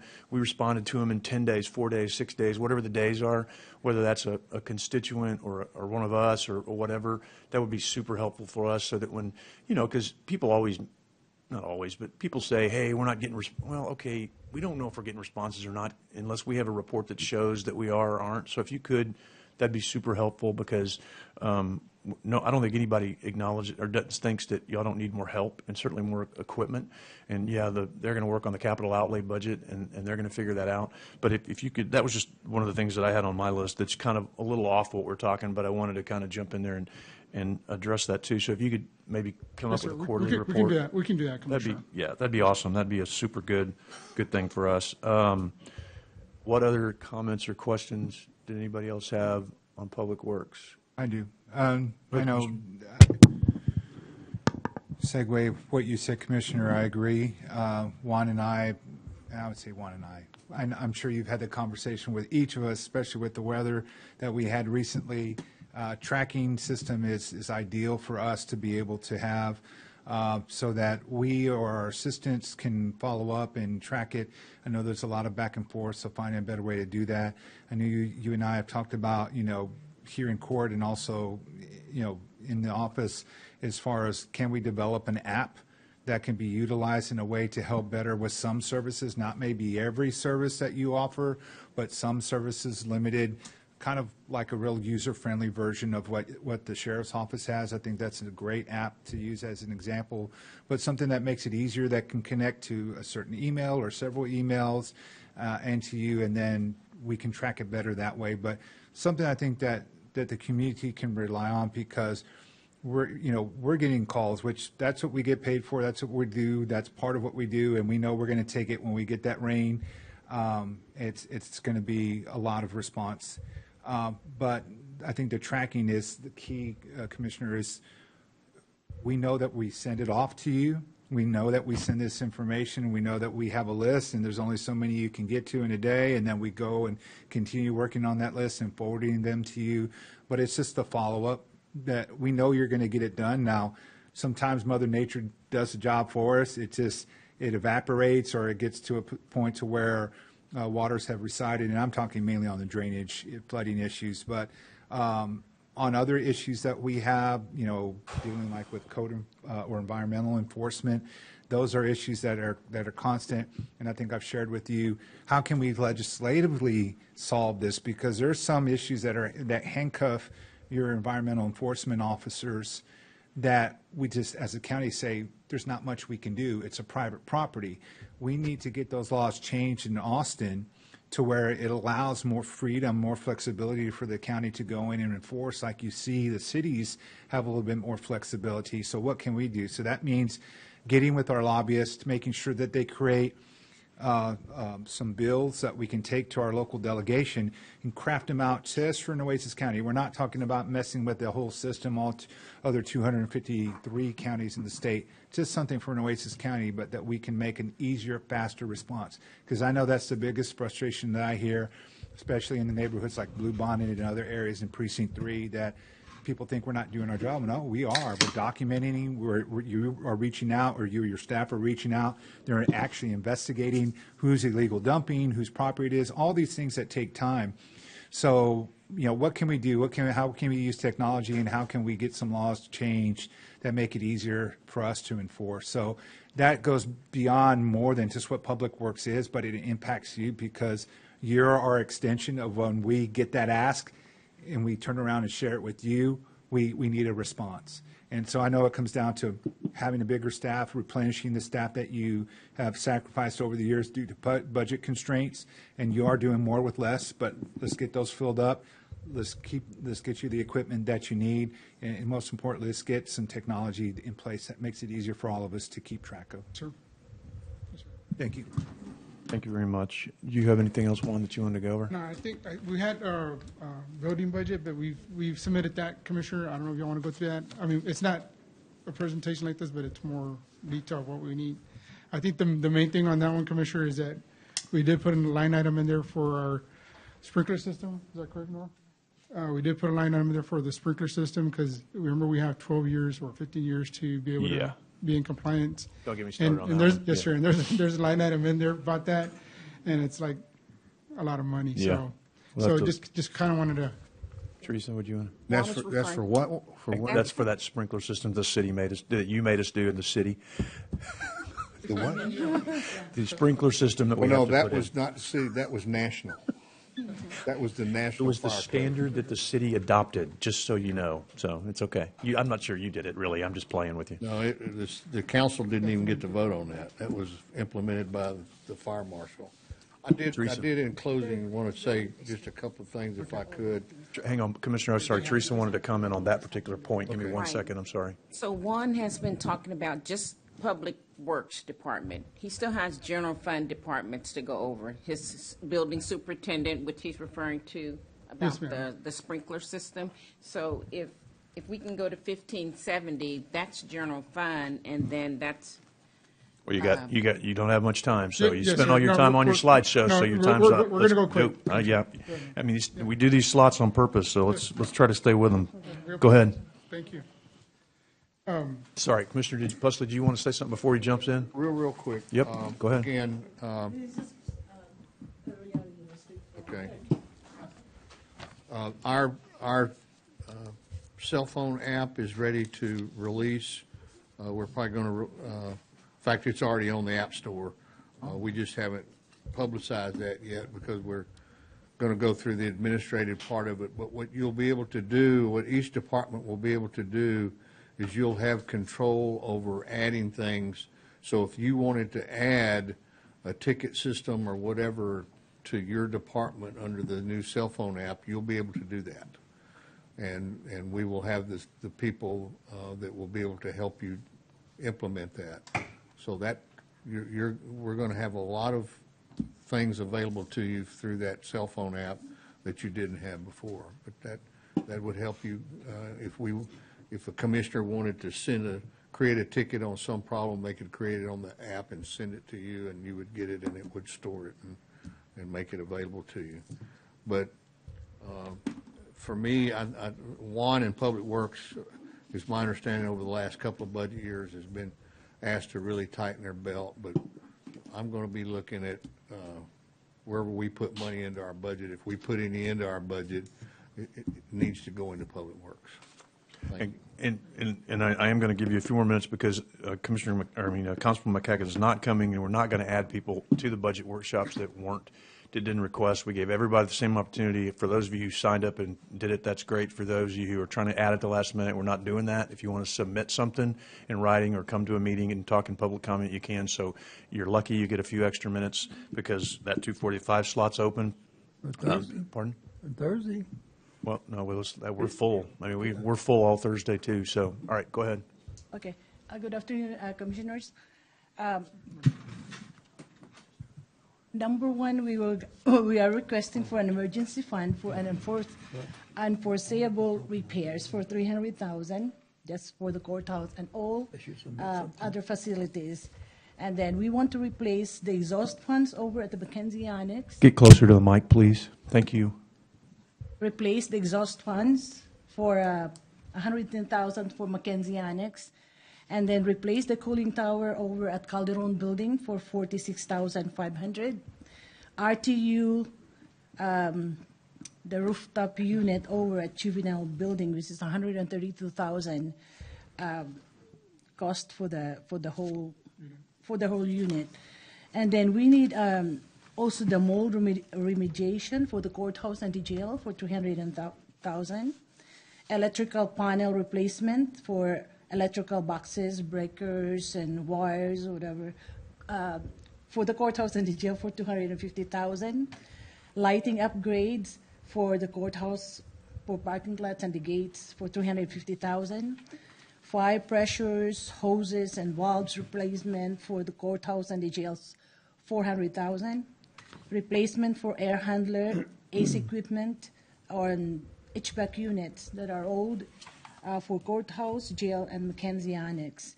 And also parking lot for the Mackenzie Annex, replacement of pavement for the front and the back for $100,000, and roof replacement for all those very bad shape buildings like the CCF the annex building, Robstone Yard, and the show barn.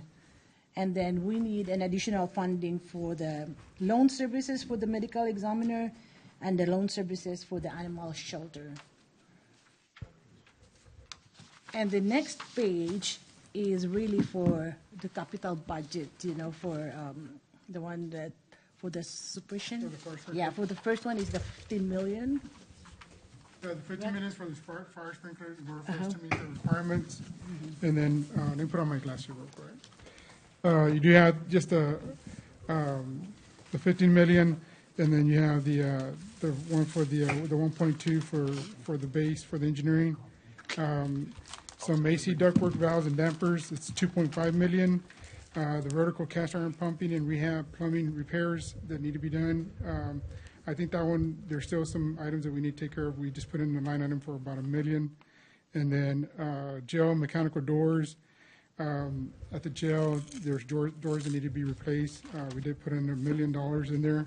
And then some remodeling and painting and flooring for tiles at the jail annex and courthouse. And this is kind of everybody old and new jail. We put in a dollar item for about $1 million. And then replacement of the rusting in the walls, bars, and rust, that's $1 million. And that's at the jail. The rusting in the walls at the jail, commissioners, is that we do have a lot of walls in the jail that need to be updated and they need to get replaced. I know that we're having one of our staff from, like you said, Commissioner, we're having one of our staff from Road and Bridge at the welder to come and see if he can help out with welding some of those plates that we have and trying to see if we can open up some of the cells over there, well, one of the cells over there. But there are other multiple cells that need to be done that, the wrought iron, the iron on the bottom is rusted out, the stuff is rusted out, so they do need to get replaced. But like as we all know, once we hire a welder, the cost of welding goes up and it gets expensive pretty quick. Thank you. I had a question on the, I guess, I don't know if it was page 1, on the project descriptions for lawn services. This is different than what the court approved in our last meeting, right? Didn't we approve 2 RFPs, one for cleaning services and one for, I thought it was like lawn services? For until September 30, Or Teresa, or- Commissioner. The budget was only until September 30. September. Yeah, this one now is, for the next budget. That's So correct. this is- It was it was only 4 months that we did in court for these 2 services. That's, okay. And this is for a full year, next year. That helps. Okay, thank you. Anything further, Juan? No, sir, thank you. Commissioners? Anything? Constance, you had a comment? Yes, sir. I just wanted to let the commissioners know, in the notebooks that you have, we have a summary page of the requested proposals. So like for this one would be under the tab 1570. And so there's a summary and then the detail that Nora shared with us today as well. So as you're going through it, we've got the summary and then the detail is behind it. And we can help you all go through it if you have any questions. What would really help me, I don't carry an index card around that shows me what these numbers mean. Yes, sir. If we had dividers we could put in there, and I'll even have my assistant that say JP22, JP51, Public Works Department. Yes, sir. So the way we did it this year, there's... Or you can give me the index that tells me what those numbers are. No, we've got this thing that's at the front with the schedule, and then it shows like the department and then the number. But next time, maybe if Okay. the tabs are so small, we can't really fit all those words on there. But I understand. we try to do it as best we could, but we'll look at making it better Okay, next time. I'll look at the index. Yes, and yes, sir. I didn't pay any attention to that. Yeah, and it's in the order of the presentations. Got it. Thank you. My fault. No, sir. All right, any other comments on this department presentation? Yes, no, maybe so. Thank y'all very much. Have a Thank great you. day. Yes, sir. Thank you, You Commissioner. bet. Thank you. I appreciate it. Yes, sir. Thank All you, right, Juan. next up is the county library. Are they here? Yes, no, hello? Yep, come on up. Good afternoon, Commissioners. So just running through our 3 requests today, so our budget presentation and the topic highlights for slide number 2. You know that we're going to go over just a few highlights, just for 2 slides, our requests, 3 requests, and our goals for 2027. Next slide. I know I sent y'all statistics monthly. If y'all want it quarterly, just let me know. Thank you, Commissioner Chesney, for commenting on my statistics that I sent to you, so thank you very much. I hope y'all see how many people that we offer services to our library. So in slide number 4, a year in review, I want to thank y'all for coming out for the ribbon cutting out there for the story walk, and I guess with the inland parks as well too with the inclusive playground. But we'd like to thank all our community partners for coming out to do story times, especially ESC number 1, which I'll be coming out tomorrow for our summer reading end party. And then just all our different programs that we offer throughout the year. Slide number 5. So just going over 3 requests, I'm going to go in depth really quick about increase with our other personnel and increase in our maintenance equipment and just an increase in, or a request for capital outlay for our microfiche. Slide number 6. So going in depth for our other personnel, just an increase of $1,500 because during Commissioner's Court in May 2026, the contract with the SecOps went up, so their price went up from $18 to $21.35, just requesting $1,500. Because our spreadsheet that we've already prepared for next year, we will be going over budget. So just requesting that to increase for security in there and maintaining a welcoming environment and preserving the public access to the library. Slide number 7. Request for $3,500 for an increases of our 5% increase for Bibliotech, our automation system, and our Envisionware software for that manages computers. So we do get a lot of public computer usage out there in our libraries. Just like you've seen on our stats, I think there was about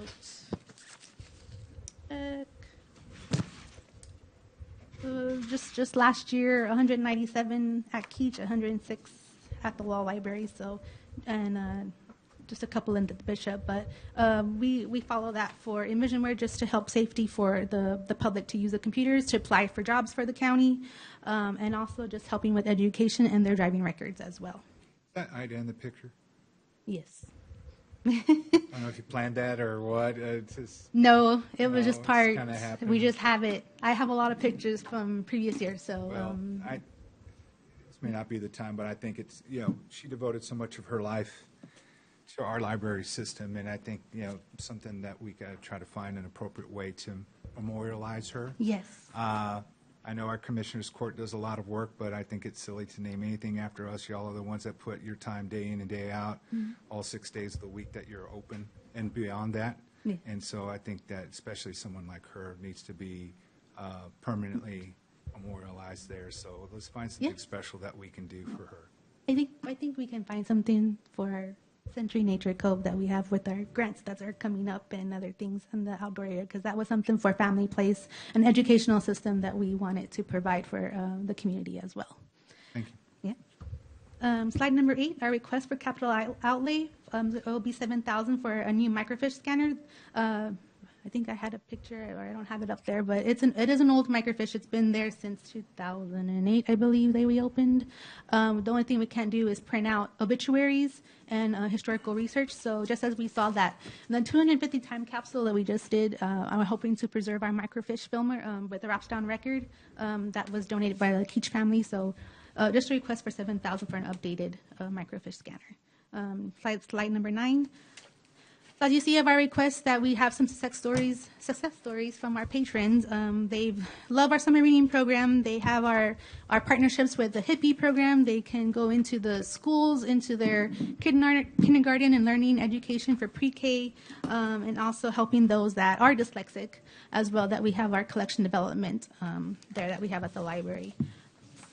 Slide number 10. So just for our goals this year, we're trying to expand our services with the grants that we are coming up with, providing with the support from you all, maintain client satisfaction, that we have a lot of, that that we serve all of Nueces County residents here, just as I show y'all from our yearly statistics, and then just increase the public library visibility that we are a county entity, not a city entity, and that we provide so much more than just books out there. So slide number 11, and then just thank y'all for your support for Commissioners Court, the budget, working together with Public Works, Inland Parks, Community Services, Coastal Parks and Grants, and everyone that I've mentioned, Animal Control, Emergency Services. They come out and do story time and just help inform the public who their commissioner is and what precinct they come from, and that we provide educational services to them. And that's it. I was there at the library earlier, stopped by to go visit the IRT leadership, the military leadership, and the Colonias leadership, and then all the kids and parents that were there just for the summer programs, and it was a full house. And y'all are really, truly the centerpiece. And with the city of Robstown lacking a municipal library, you're the go-to facility not only for rural Nueces County, but really for all surrounding counties. And I appreciate the data that you share with us, because that really is an eye-opener as far as how far our reach is. So when we think, is it just serving one community? It's not. It's serving many. And I think that's why we've seen so many successful grants out there and investments that the court has supported and that we'll continue to do in the next year. So thanks for all your work. Yes, thank y'all. Thank you, Commissioner. Any other comments on this one? All right, seeing none. You guys good? Okay, thank you very much. Thank you. Have a good afternoon. Appreciate it. Thank you all very much. Thank you, ma'am. Did we hear from the medical examiner or the county attorney? Why don't you let the county attorney know if they get down here, they can go first, so we can keep this moving, even though they're not scheduled till 4. Otherwise, we're going to have a pretty good gap here. Don't leave everybody. We're going to see if we can move everybody going, get everybody going. I'd ask that everybody be put on notice that we're probably running ahead.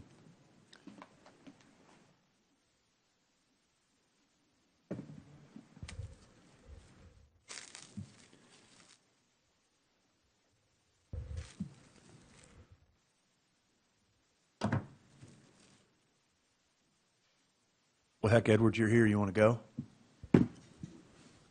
Why not, right? Anybody have? Okay, let's go. Inland Parks, you're going to go way ahead. Well, that's good, because we've got, as the Commissioner says, we've got the IRT, we've got a wonderful group of personnel. Both Commissioner Modis and Commissioner Jag, both Commissioner Jag and Commissioner Modis were out there at the sites, and we really appreciate that. This new group is needing a lot of TLC, so they appreciate the county's support in this.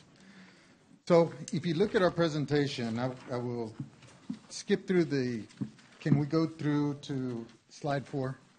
So slide 4 is part of our location. So these are the parks. This is not including all the community centers and other facilities that we're, as part of our group. As we go through our system of what parks actually is, it's a misnomer. Parks does many, many more things. So in this case, all our priorities are what the court has told us through time. So if Commissioner Pusley wants fence work, we do fence work. If Commissioner Modis wants backstops built, we build backstops. So to that end, with a few exceptions, that's what's in this budget. These are things that are asked for by the court. So one of the big things that we're trying to cover is all these shade covers. So to give you an example, the shade covers in Northeast Park, just to put 2 per field, is about $132,000. Commissioner Pusley's at Oil Belt, Lyndale, is another $132. So what we're looking at there is this is one of the needs that the parents, the groups have gotten to us about throughout time. We do have some serious issues at the 83 yard where we need to remove that fuel tank. I know the airport is in the process of doing that.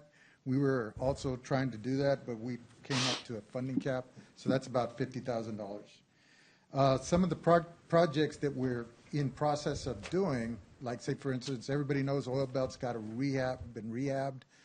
Veterans Memorial Park has been rehabbed.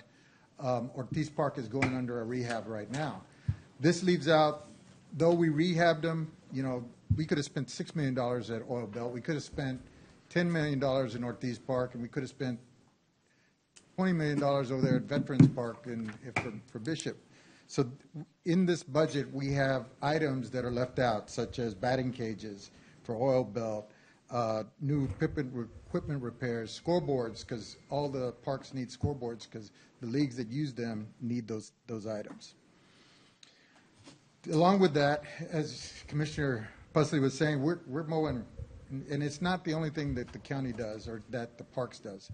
We do buildings, we do special projects, we do everything the county requests of us. So to that extent, we are asking for additional, not additional tractors to replace the existing tractors that we've had. Like Commissioner Pusley said, we've been through a time period where we had to cut to the bone in order to make it through the season or make it through the period of time where we didn't have any money. So we're now looking for equipment to replace that equipment. So it's Z-Track mowers, it's Gators, it's Genies. And as part of that, can we go through real quickly, go to slide 6, please?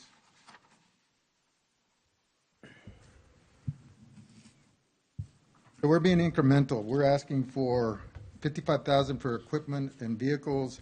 Gasoline, it's another 26, 130 for building maintenance and grounds.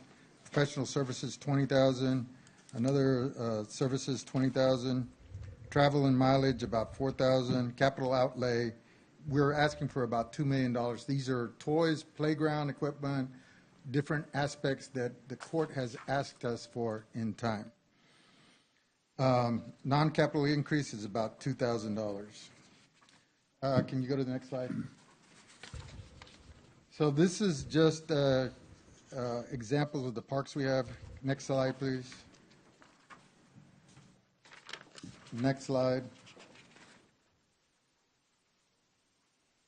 And then, next slide. So Parker Pool is one of the county's best assets. We have about 4,000 to 5,000 people during that short period of time using that pool. We get people from not only from Flower Bluff, but from other portions of the community using it. We track the numbers of people, and we've used the Friends of Aquatics. Now, Friends of Aquatics is a wonderful group, and we've worked really, really well for them. But we are proposing to bring that not necessarily the organization, but what they are doing for us underneath the county umbrella. So we're looking at maybe some temporary positions for our guards. Right now, we pay the Friends of Aquatics to hire the guards for us. We'd like to bring those underneath our umbrella as far as the county. More security, more liability, we have better control. We're also looking for a pool person that not only manages that pool, but manages the splash pads. I know Commissioner Pusley, that asset that we have out there is kind of, you're not really for it, but we need to bring the asset back online if we're going to use it. So we've got additional cost in there for those things. So what we're proposing is this person not only help run the pool, but run all our facilities that we're building. We are getting requests, as you all know, that to use these facilities. I know Commissioner Jag has gotten quite a few requests to use those facilities. So that is, we've put in the budget monies to bring that underneath the county's umbrella. Can we go to the Hilltop Community Center facility?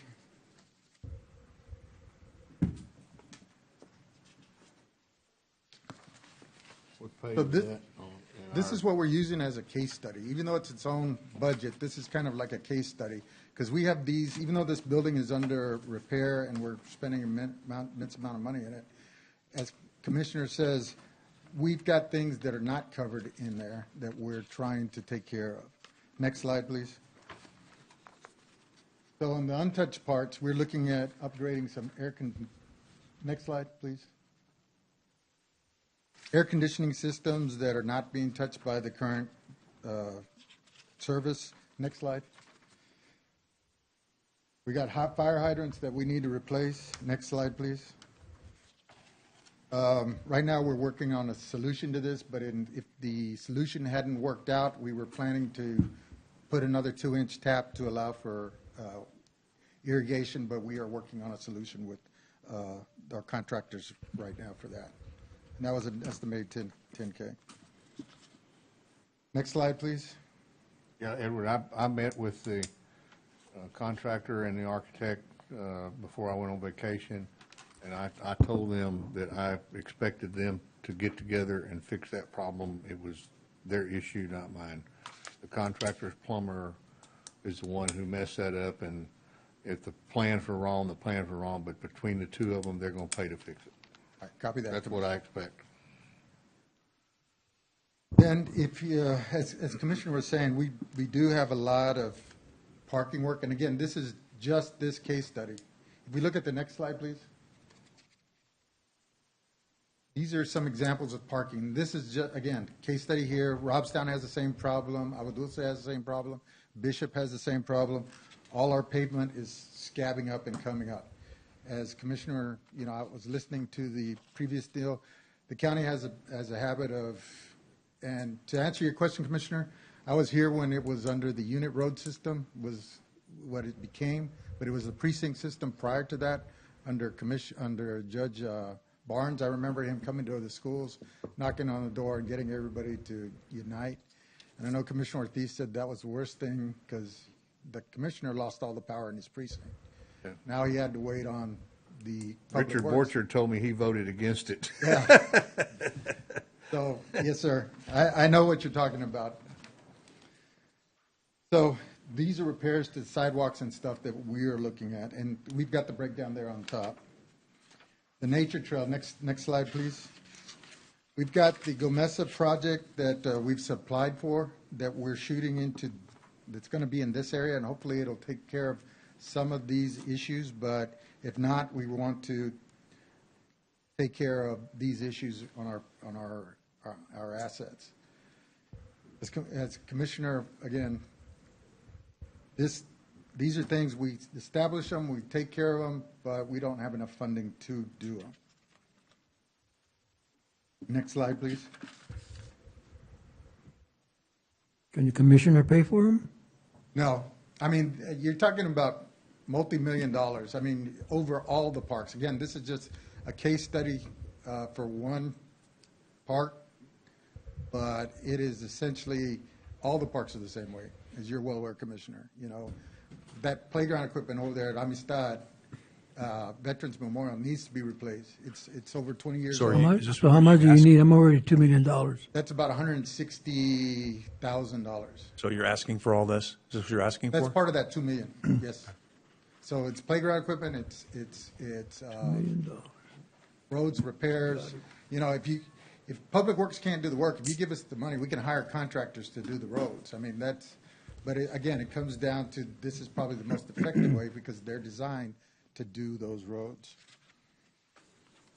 Next slide, we're at the playground replacement, equipment replacement. Next slide, please. So this is a structure that we have there that we didn't tear down. It was originally going to be torn down, but we need to make improvements to it to house our fuel and our other storage equipment. Where's that at? That's at Hilltop. Oh, that's right, yeah. You're correct. So the other thing that we're asking for, and this is not in the slides, is that we're asking for personnel. So as I was saying, in Parker Pool, we're going to temporarily take up those personnel that are guards. Guards are a commodity that are not shared, that are competitively bid between us, the city, and the different communities. It's Port Aransas, all these other areas. We have to use our resources to locate and hire those guards and train, make sure that they have the training, but that we have the proper certificates in order for them to provide the service to us. We've been very successful, and like I said, between 5,000 to 6,000 people use that pool in that short period of time. We also need personnel in the ARPA grants going away with our mobile medical unit. We still support the the public health in their endeavors to spread the care and service throughout the community. So we have a driver there that's an ARPA grants driver that we'd like to make a full-time county position. We had a full-time county position, but we gave it up when we got the ARPA ARPA grant. So we'd like to replace that position as well. And then now with the improvements to the hilltop, we're looking at increasing those, trying to get at some additional, to keep up with the building now that we're going to have a new building out there. And with that, I will answer any questions if anybody has any. Sure, I have a question, and I know you gave us an explanation, it's been a while back. Inland Parks covers a lot of area, and I appreciate all the work you do. Coastal Parks, you know the area they cover. But from your closest park east to Parker Pool is quite a distance. Correct. Would you say that's correct? That is correct. Right. Why couldn't we give this to coastal parks to run? Like, I want to make the most use of less wear and tear of vehicles, less wear and tear, or less fuel cost, and keep you more concentrated in the area where we have more county parks. Now, if we're able, and I'm not going to try to bring in our assistant county attorney on this legal discussion, but maybe we'll bring it in a future court meeting, is that if we're able, then, I mean, perhaps there's other parks. I know Commissioner Gonzalez did a partnership with West Oso ISD, City of Corpus Christi, and the county, so maybe that's something that we can do. So if we build kind of a network that expands out your team, then I'm okay with that. But it just doesn't make fiscal sense to me to have the coastal parks literally miles away from Parker Pool, from the island to Flower Bluff, to whereas the closest park you have inland would probably be at JFK in West Oso. So that's a good drive. That's at least a 15, 20-minute drive from, say, if somebody's working at that park. And I think the city of Corpus Christi now maintains that park. Correct. The right. closest park would be either the Haven Drive Park or your park in Clarkwood. Commissioner, it is a legal discussion because coastal parks is statutorily designed, and statutorily, we've been told they don't have the ability to go outside of that. Good thing we got a legislative session coming, so I didn't want to get into off on that. But if the legal says we I'm can. not trying to pick on you, No, but I'm no. saying that's something we can correct. I don't It's care. not something we're handcuffed to. I'm just saying, I want to be a little bit more efficient with that. But like I said, if it's all that this means, let's create a network that further spreads you out, then I'm good with that. I'm not saying this is bad. I'm not saying I'm not going to support this request, because it is a great treasure out there, and it's really fortunate that we were able to pick up a service that the city of Corpus Christi no longer valued, and we, thankfully, Commissioner Chesney took that on, and that we're a part of that, because if not, that part of Nueces County and Nueces County taxpayers would have lost out. So I think it's good. I'm just saying there's a little disconnect in how we're using our resources. So if we build a further network out that spreads us out further, then I'm all for that. But if it's, I don't want to say simple, but if it's something that can be statutorily corrected in the session, then we get our lobbyist on it and see if it can be corrected. And if it's not, it's not. It's not a big deal. It's not something we're going to solve today. I'm just saying, I'm talking out loud as we're looking at this, because I was there. I voted for Parker Pool. I was there at the. It wasn't a groundbreaking. It was a water pouring, I think, that we did. Right. It was pretty cool, very unique. All the things that we've done there, I've been there to support it. So I think first and foremost, it's great. But I hate to see our guys stretched out so much because we're doing more with less. But that's my only thing. And I don't care who does it. I'm just saying we've been told in the past. No, I know. Opinions can change. Maybe we can work it out. Maybe I don't care. And if not, maybe this takes a year, because obviously it wouldn't come until January anyway before we could even have something statutorily, legislatively taken on. But just to look into the future, because that's just the one part that I don't feel comfortable with. It's like everything about it's great. I no doubt that it's serving a need. It's just from point A to point B, that's a lot of miles, a lot of road, and a lot of just drive time where we could be putting your staff to work in other parks. That's all I'm saying. I appreciate how do we figure that out? But keep up the good work. I think you're doing great with everything else. Thank you. Okay. So Anything else? Edward, what you you good? said, 2 million for everything? Yes, sir. Parks? Parks? No, that's 2 million for parks. Community services is a different deal. The community services is a grant, right?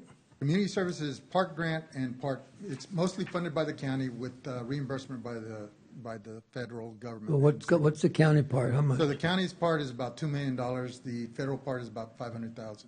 So that's all our community centers, all our meals programs, and all our. About $4 million, what you talking about? total for both programs. Now, I'm sorry, you through, Joe? Everybody wants a million here, a million there, right? No, Yeah, yeah. easy Commissioner, come. were you done? I'm done. Commissioner Pusley? Thank you. Yeah, so does that include the road repairs you were showing us there? And I know you've got more road repairs than that. It's some of those road repairs, yes. We were hoping to use some of the RTA fund. So in one case, I know I pitched the idea that right there at Hilltop, we've done that before. We built kind of like a park and ride there to the bus stop downstairs. So if we can do the parking lots with some of that money, I know it's money that you have access to, but that's some of the ideas.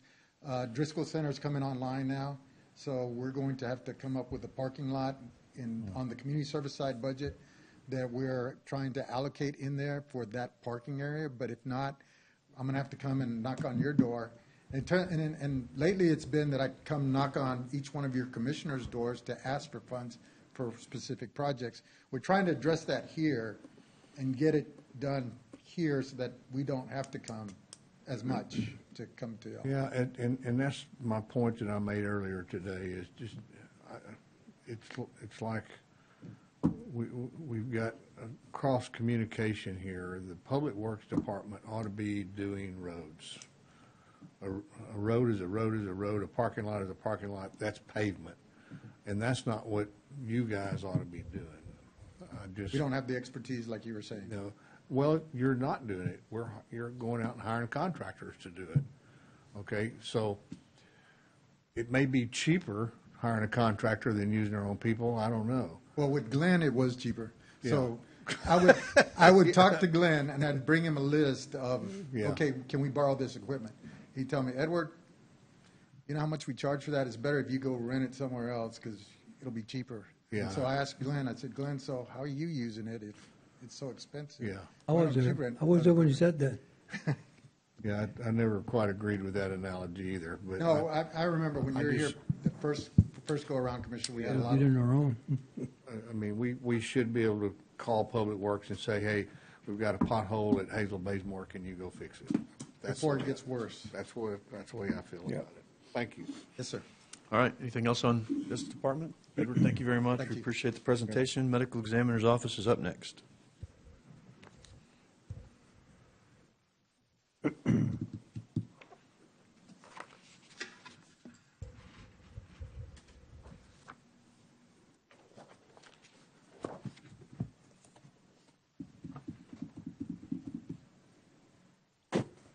Go ahead, yeah, sorry. Well, good afternoon. My name is Dr. Joe Hagan. I'm here with Dr. Trang. I'm the Director of Operations for the Medical Examiner's Office. First of all, I just want to say thank you for the opportunity to present to you all and share our budget request for next fiscal year and really your continued support throughout the years with our office. So I'm not sure who's controlling slides, but next slide, please. Take one moment and pull up the presentation here.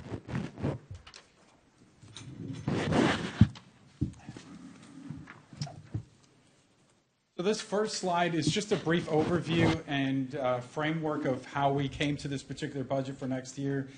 So number one, I employed a data-driven, zero-based budget model. This time to sort of hit the reset button with our office to see exactly where we're at and what our needs are moving forward. Dr. Trang and I took a fiscal conservative lens to this particular model to be sure that we're really the best stewards of taxpayer money. So in summary, at the end of this presentation, you'll see that we're asking to, in fact, reduce our budget by $170,924. Next slide, please. Next slide, please. I'm sorry, I said that a little too soon. If we can go back, I apologize. So the first topic of discussion is the medical examiner position. So during this past year, Dr. Trang has done a great job as serving as our chief medical examiner. Through data analysis and qualitative inquiry, we've determined that we are operational with one full-time medical examiner. And supporting that and supplementing that with on-call or locum doctors as well, based for Dr. Trang if she needs vacations or an emergency comes up, we have that doctors on standby. So currently we have 3 locum doctors that are on staff here with Nueces County. They're great doctors. They've been with us for numerous years. The challenge is that sometimes their availability is limited, but they are already on the book. So they're a phone call away. Typically, they just need some more notice, I guess, for scheduling. Additionally, this past year, we contracted with Forensic Pathology Staffing. They're a national agency that provides medical examiners really a phone call away. So they would send a doctor to us really the next day or within the next week if we were needing something on an emergency basis. We've used them already several times this fiscal year, and they've been great, great doctors for the team that we had. Dr. Chang's been able to take some much needed vacations and rest, so that particular model is in fact working out. We don't have any concerns with that. So the action items you can see listed there on the PowerPoint would be, in fact, to reduce our budget by the $412,000. That would be the deputy medical examiner position. I would be asking back for $50,000 for the forensic pathology staffing.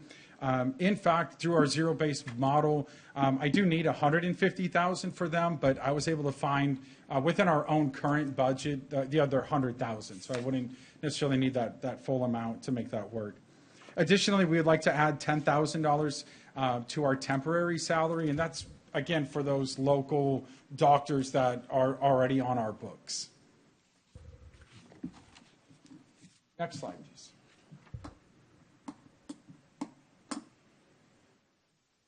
For the investigative division, this is the one that we really want to lean heavy in on this next year.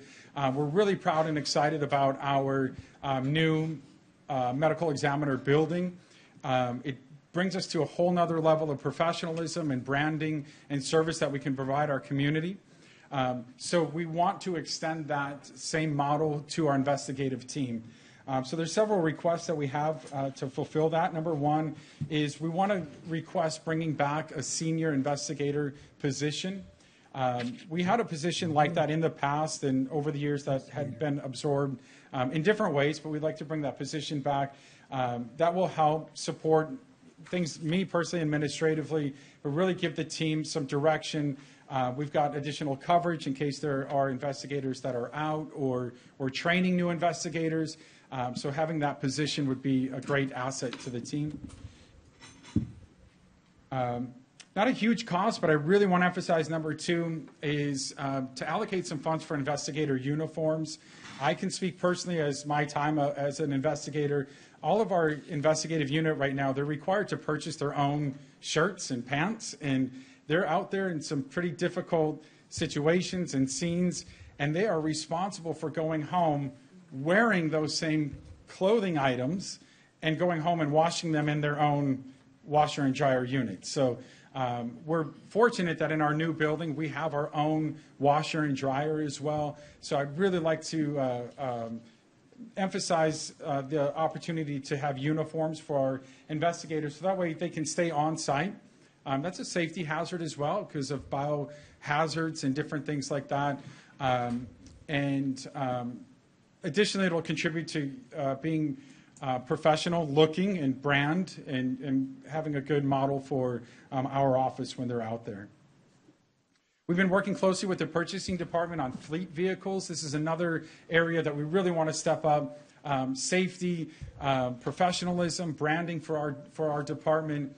Currently, investigators are required to use their own personal vehicles.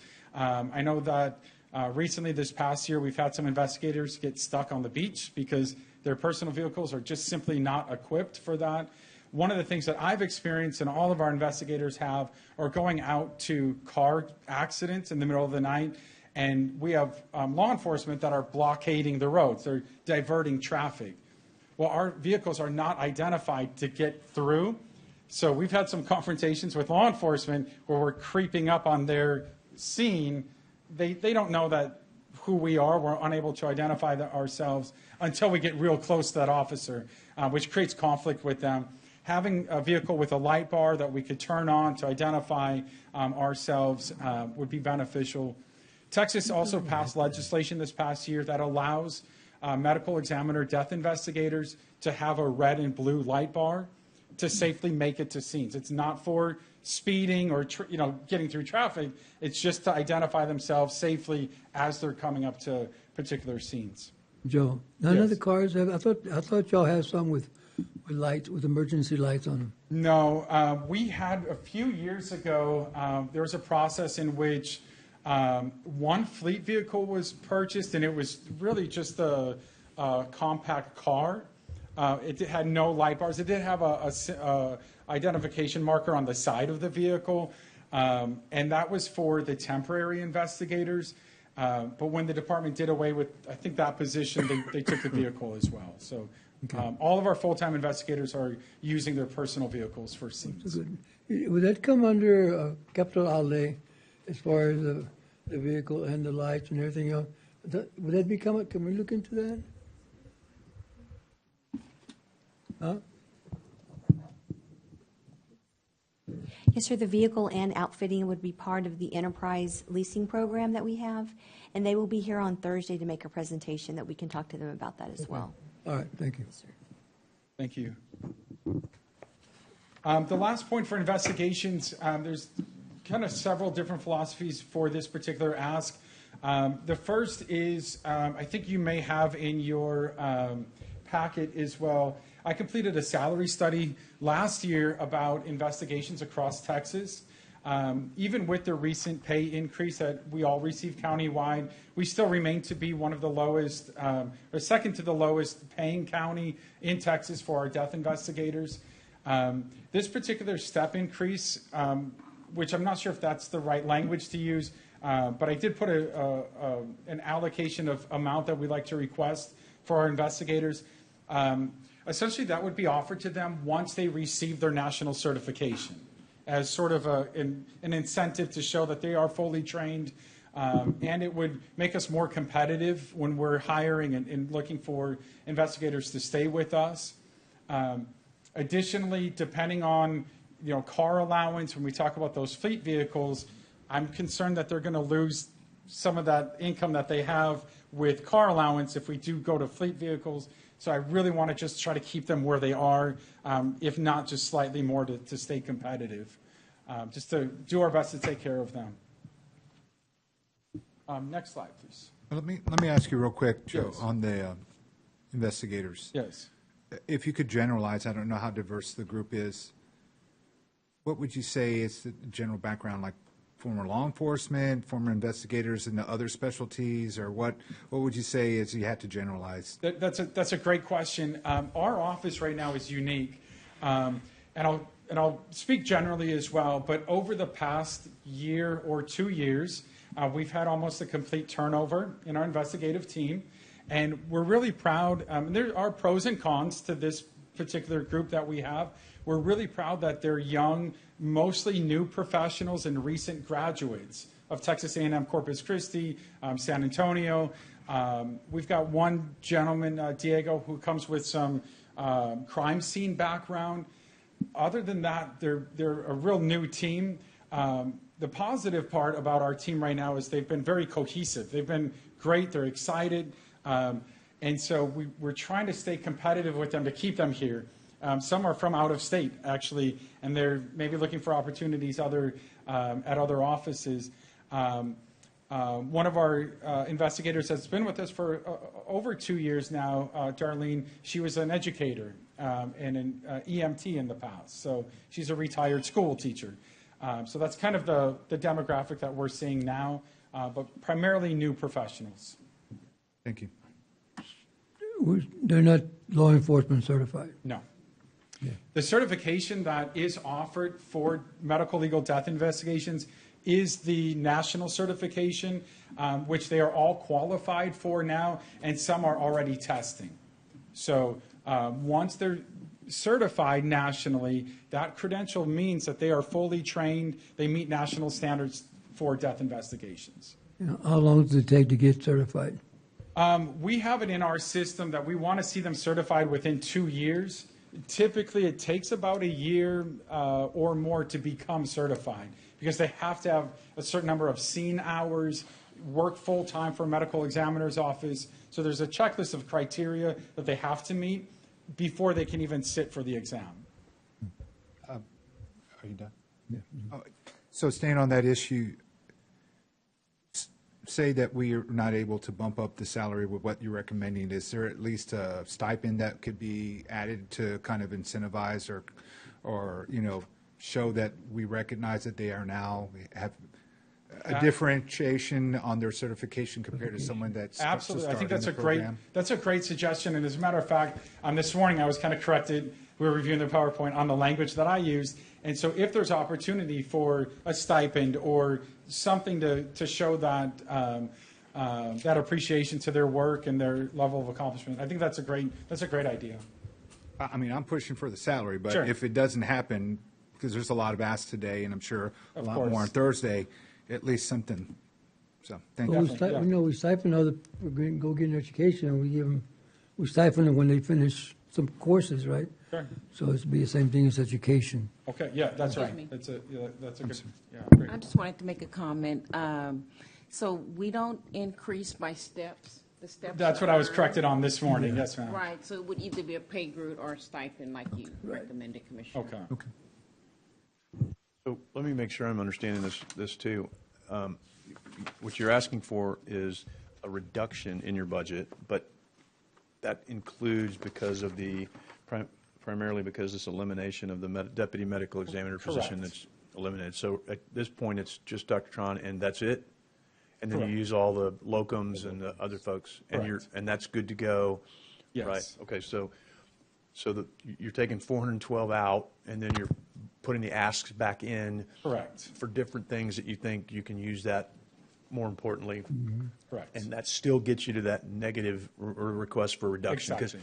Because I'm asking because, like, I've been doing budgets a long time. It's maybe the first ever reduction in budget that someone's come and asked me for, so I want to kind of mark the day and remember it and kind of soak it in and really revel in it. But I want to make sure it's an actual reduction and I'm not missing anything. You got it. You're absolutely correct. And again, that comes from that zero-based budget model, which is my experience and my background. Essentially, what we do is we clear the slate. No, it's awesome. And just say, what do we need to be healthy? Because we're not going to short ourselves either. We want to make sure that our office and department are healthy, budget-wise, and most importantly, that our team is taken care of, and Dr. Trang is taken care of. And so when Dr. Trang and I reviewed it, we went through these things, and she's comfortable. She feels she can take time off, and we've got doctors a phone call away. Then she's happy. The investigators we work very closely with, I want to make sure they're taken care of. My personal philosophy is that our team is taken care of and that we have a strong image and brand, professionalism when we're representing the county in our community. And that comes with the uniforms and the vehicles and just having a great, strong presence out there. And that is in direct alignment with our new building. I mean, I'm so impressed with and proud of the appearance of our building and the work environment that our staff and our team have now. And just to reiterate your point, I had told Dr. Trang early on, I think if this works out the way I think in my head, that we should see a reduction. But to be on the safe side, I had Dr. Trang and Minnie in our office check my numbers and the math several times just to make sure we're not missing anything. So this is an accurate reflection. And I just want to, and I appreciate that because when we went away from doing the out-of-county autopsies, that cut down a lot, and it also, when we did that analysis, it showed it was really costing us a lot more money to do those than it, was by the revenue coming back in. So, as you know, really hard to get something put back in at that number. Yeah. So I'm not looking a gift horse in the mouth. I'm just making sure I get why you're doing it because there's other areas you need to shore up, and this makes it easier for us to say yes because it's a reduction in the budget. But just know, especially for Doctor Who we want here for the rest of her natural-born days, that getting $412,000 put back in at any given point for another medical examiner is going to be really, really, really tough. So I'm not talking you out of it. I appreciate the heck out of what you've done with it, but I just want to make sure you triple-check your numbers, sound like you have, you're comfortable with where it is, you're good with the locums. I think it's a great approach, but I want our Karen to be happy, and, you know, she's done a great job, and y'all done a great job, so, you know, thank you very much. But I'd be remiss if I didn't at least make those comments, in my opinion, so. I'd like to jump in, Commissioner, on that, Sure. because I totally agree, and that was something I was writing down before you said those words. I think this, I mean, I talked about zero-based budgeting last year, that we needed to look at trying to do that this year. I appreciate the approach, and I appreciate the savings, and that it's not really going to cost as much as it seems. That's a win in my book. I think we should give you everything you're asking for. My question to you, Dr. Trang, would be, you took over in a very difficult time as the county and as the ME office was trying to get our footing, and finally we did with you, and we appreciate the work you're doing, and no controversy. You're just literally just doing your job and doing it well, and in a great facility that I think will hopefully keep you and our staff. But I want to make sure that, you know, I always think about succession planning. And so my concern with what I'm hearing so far, maybe there's a final pitch at the end, would be that we have a deputy that you were in essence were before we made you the interim and then finally the full-time medical examiner. That would be my ask of you, is what is the plan for that, right? Because we do have these locums, and gosh, I thought we would never talk about locums again, and yet here we are. We talked about locums for 2 or 3 years in a row before we got our footing at the ME's office. But I love that you have that worked out. I love that you can take time off, because I think about you from time to time, and I worry about, that's a lot. It's a demanding job, and you have taken on a lot, and you've helped stabilize us, and you bring quality to your work you do. But, you know, something can happen, right? You may move on. You may need to move on. Something just may occur where you need to take a longer break away from us. And yes, we have these part-time locums, but I'd feel more comfortable that someone is working in the day in, day out, even if it's not daily, someone even part-time, that we can consider them and label them as a deputy ME. Even if it's from the locum, just give them maybe a little bit higher pay, a little bit more into the work. Working more with Joe, so that they at least get that part down. And maybe that's already works, right? Maybe that's already part of what you both have planned. But I feel it's just like it was such a win for us to know that we had you. And we had always talked about, well, one day, and then sure enough, one day was in a matter of months and not a matter of years or decades. And yet you've done well. But I just want to make sure that we do have someone that could be able to step in temporarily or long term to cover for you, and not just a locum, right? I would rather see somebody with that title. So not anything that I'm going to bind you to today, but I think it kind of carries on with what Commissioner Chesney was sharing, and that's been one of my things looking forward to this presentation, was that we have someone established like that. So let us know what you can think. This is still a long process, but in the end, maybe that does work out, where you just give a little bit higher pay and a little bit more responsibility, and you give them a title and say, you're going to be here a little bit more often than just on call or the couple of days a week that you're pulled into the office. Just something maybe as simple as that. You know, Doctor, since you've been here, I'm going to mention real quick, I think you've called me one time, but it was a good call. Before that, we calls all the time, and they weren't good calls. They were headaches. So, but I want to thank you for working it through, working with us. And Joe, I think y'all make a good team. You know, finally we got a good team, you know. And I can see that you're passionate enough, you're dedicated in what you're doing, you care what you're doing, you care about the people, you know, you care about the families that come to you, and I've seen that when I go over there. So I just want to thank you for the work you guys are doing, and your staff, the support you have from your staff. That means a lot, because we haven't had that comfort zone in a long time. So I want to thank you for that. Thank you, too. Thank you, Commissioner. Thank you all very much. Appreciate you being here. Thanks for your great presentation. Thank you very much. You through? Are we finished? I've got just two more slides, if sure. I may, if they're necessary. No, go ahead. To see them. One is just addressing our transportation cost, so this is a an item that apparently wasn't addressed a couple years ago, but we did have an increase in our transportation services. So essentially, to meet that demand, I'm asking for $34,000 on that one. And then really just the last slide is a refrigerator for our new building, for our conference room and training room. So, and that one is about $1,600 for a refrigerator. And that is the end of the presentation. And then I just added one more summary slide based on topics that we've discussed already. Prematurely, so well, thank you again for being here. Thanks for your presentation. All right, great. You're good. Thanks for keeping us out of the newspaper. Yeah. Finally. Nicole, you ready? I think our last presentation of the day is County Attorney's Office. We'll let you end. Presentation and the one that has to go after the people who are asking for a reduction. Yep. Yeah, exactly. It's okay. They're the only That's ones. tough, that's tough. It is tough, but I want to remind you guys that There you go. funding the county attorney's office is the best return on investment. Wait till you get to the mic. Wait till you get to the mic. It's about all the services. Sounds like Jeannie Come now. on, hold on. Go to executive and talk about how much money we save. Yeah. Get to the mic, please. Sound Get like to the Jeannie mic. now, sound like Jeannie. Trying to keep you on task here. Okay, hold on. Let me give these lovely ladies. So what I gave for you is Nicole, wait till you get to the mic. We're on broadcast. You gotta, come on, help me out. Help me out. Help me out. I'm so excited. I've been preparing I for a can while. tell, but I just want you to be able to say it all on the microphone where it matters. Record it.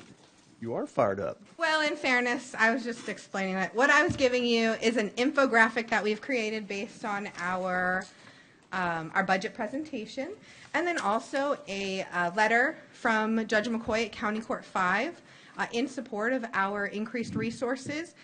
He has a really good front row view to the work, especially on the CPS side, that our county has done.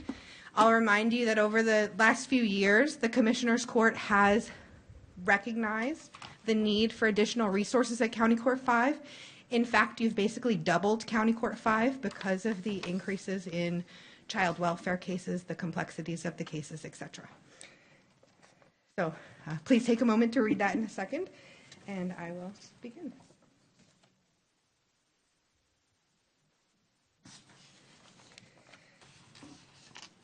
Okay, Connie, could you please? Okay, I know this slide breaks the #1 rule of having a PowerPoint presentation, because I know that there's too much on the slide, but that's the point. The county attorney's office is kind of like an iceberg to most people in the county. You only see the part that you interact with. I see you guys all the time because I'm in commissioner's court. When you have a question about a contract or a negotiation or litigation that you need to talk about, you know that you talk to me. But you have to remember our office represents and advises 25 different elected officials, 30 different departments and administrative offices, and a dozen boards, really important boards like the hospital district, the MPO, bail bond board, coastal parks, child welfare board, and there are several others. We, of course, advise the Commissioner's Court, as you know, on all legal issues in the county, everything from development projects to employment law issues to general liability.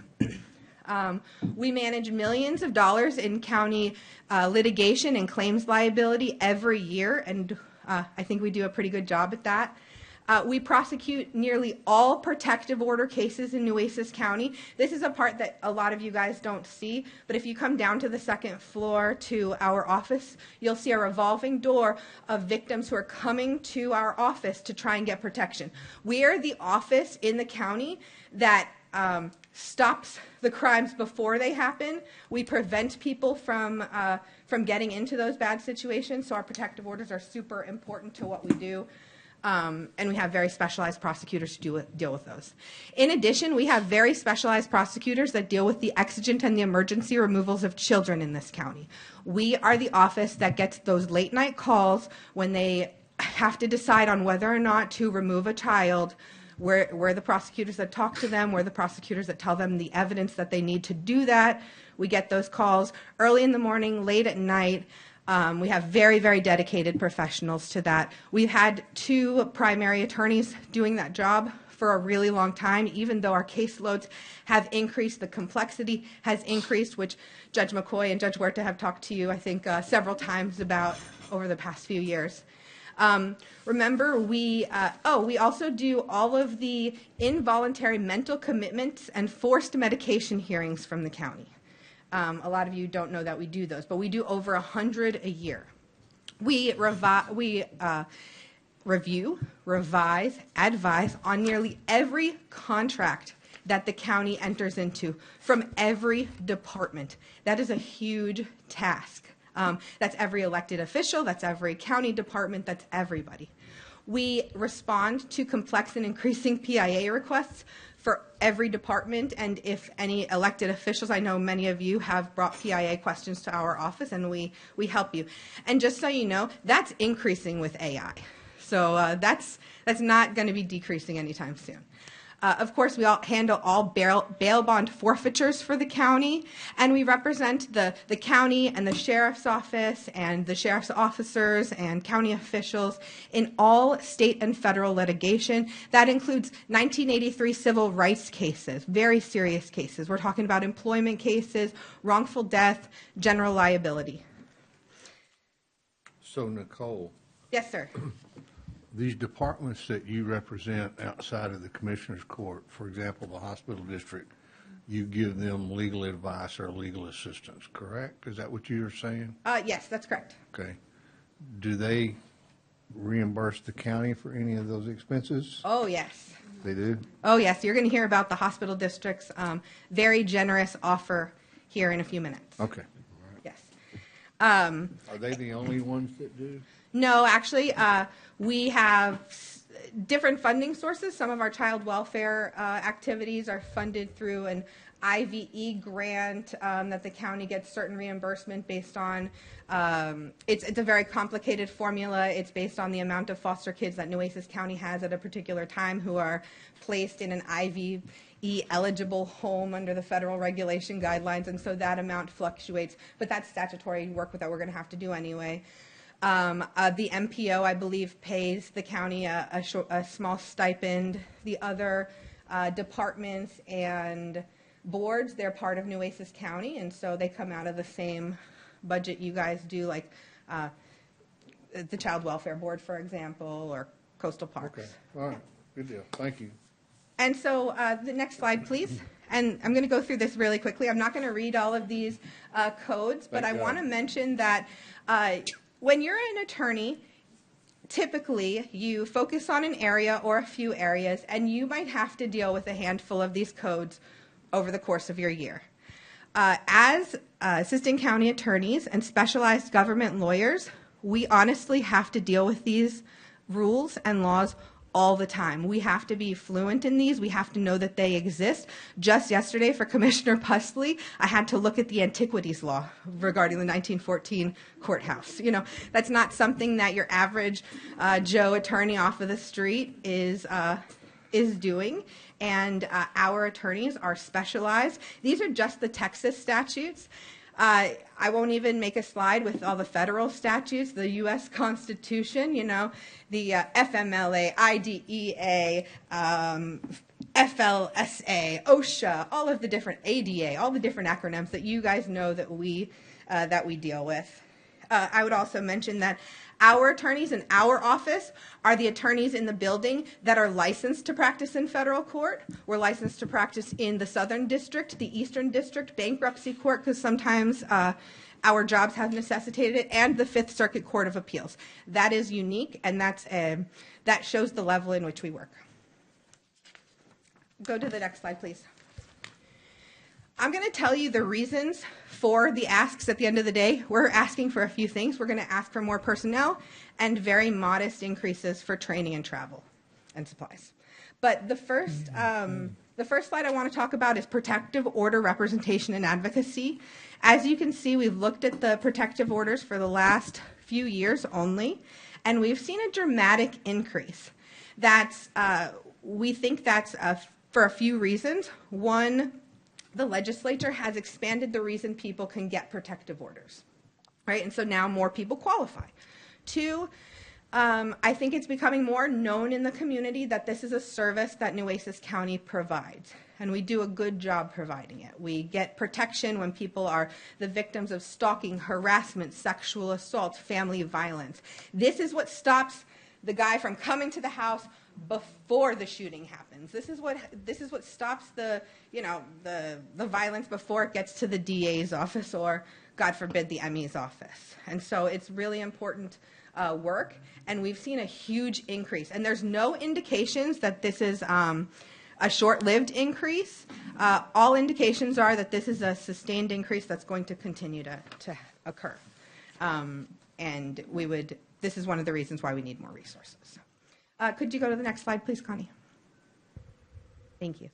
DFPS representation in child welfare services is also up. These are our CPS cases. 47% in the past couple years. We have had additional legislative changes, which made these cases a little bit more difficult. To get into the weeds of it, Commissioner Chesney might understand well, but now there's a requirement that attorneys are appointed earlier on in the process, which makes our process more adversarial. It necessitates even more evidentiary hearings, and it's created just more work. Is that by the judge's policy, or is that by state? No, that's state policy, I'm sure. Because, I mean, it kind of, to me, it ebbs and flows. I remember it was very adversarial in the beginning, and then it seemed like it kind of waned in that requirement, and the attorneys were not appointed until later because you wanted to see what the outcome was. The goal is always reunification, and so the judges were taking more time to see how the case would play out because of the cost. Right. That wasn't the main factor. That was part of it. Why assign an attorney if the case was going to be resolved or if there was reunification maybe 6 months into the case? So. Yeah, and resources are a big, if you're paying one attorney, that means you might not have enough money to pay the other. And so before, when I started doing child welfare law, that was the case. The judges would wait as long as possible until the parents requested it. They did what they had to do under the law, but it's the law that has changed, and so now they're required to appoint in certain cases where they hadn't been before, and that makes them all of the hearings more adversarial, even past the adversary hearing. Yeah, past that hearing. And looking at your slide towards the end, so when you say County Court 5 has been forced to double capacity, what do you mean? Oh, yeah. As far as assignments, is that what it is? So County Court 5, as you guys might know, over the past few years, you've actually moved Judge Huerta from a part-time associate judge to a full-time associate judge. There was actually a plan at one time to create a second courtroom there at County Court 5, but I think there was a problem with the ARPA funds something. And then, but now they have a Zoom hybrid, so they're running 2 courtrooms every day. It's the only county court that does that because they are statutorily obligated by the state to do these CPS cases. They're the only court that could do the juvenile cases. They're the only court that does the guardianship cases. And so all of those cases are increasing, and so we had to split. And so now we have the same amount of prosecutors for 2 courts. Well, we can throw in the county judge because technically they can also hear cases. Oh, okay. Right? No. I don't think so. The county judge? She can opt in or out, but Claiborne County's county judge does that. There's actually a local government provision specifically for Nueces County. No, this is one specifically for Nueces County that says all DFPS cases have to go to County Court number 5. It was a legislative change, I think, back during Carl Lewis's time. I'm not trying to give Judge Scott more work. I just thought that it applied to all counties. Look, I'm willing to look wherever to get some help. Yeah. I'm saying I don't think it's possible. Yeah, good luck with that. Yeah. And she's not on, is she?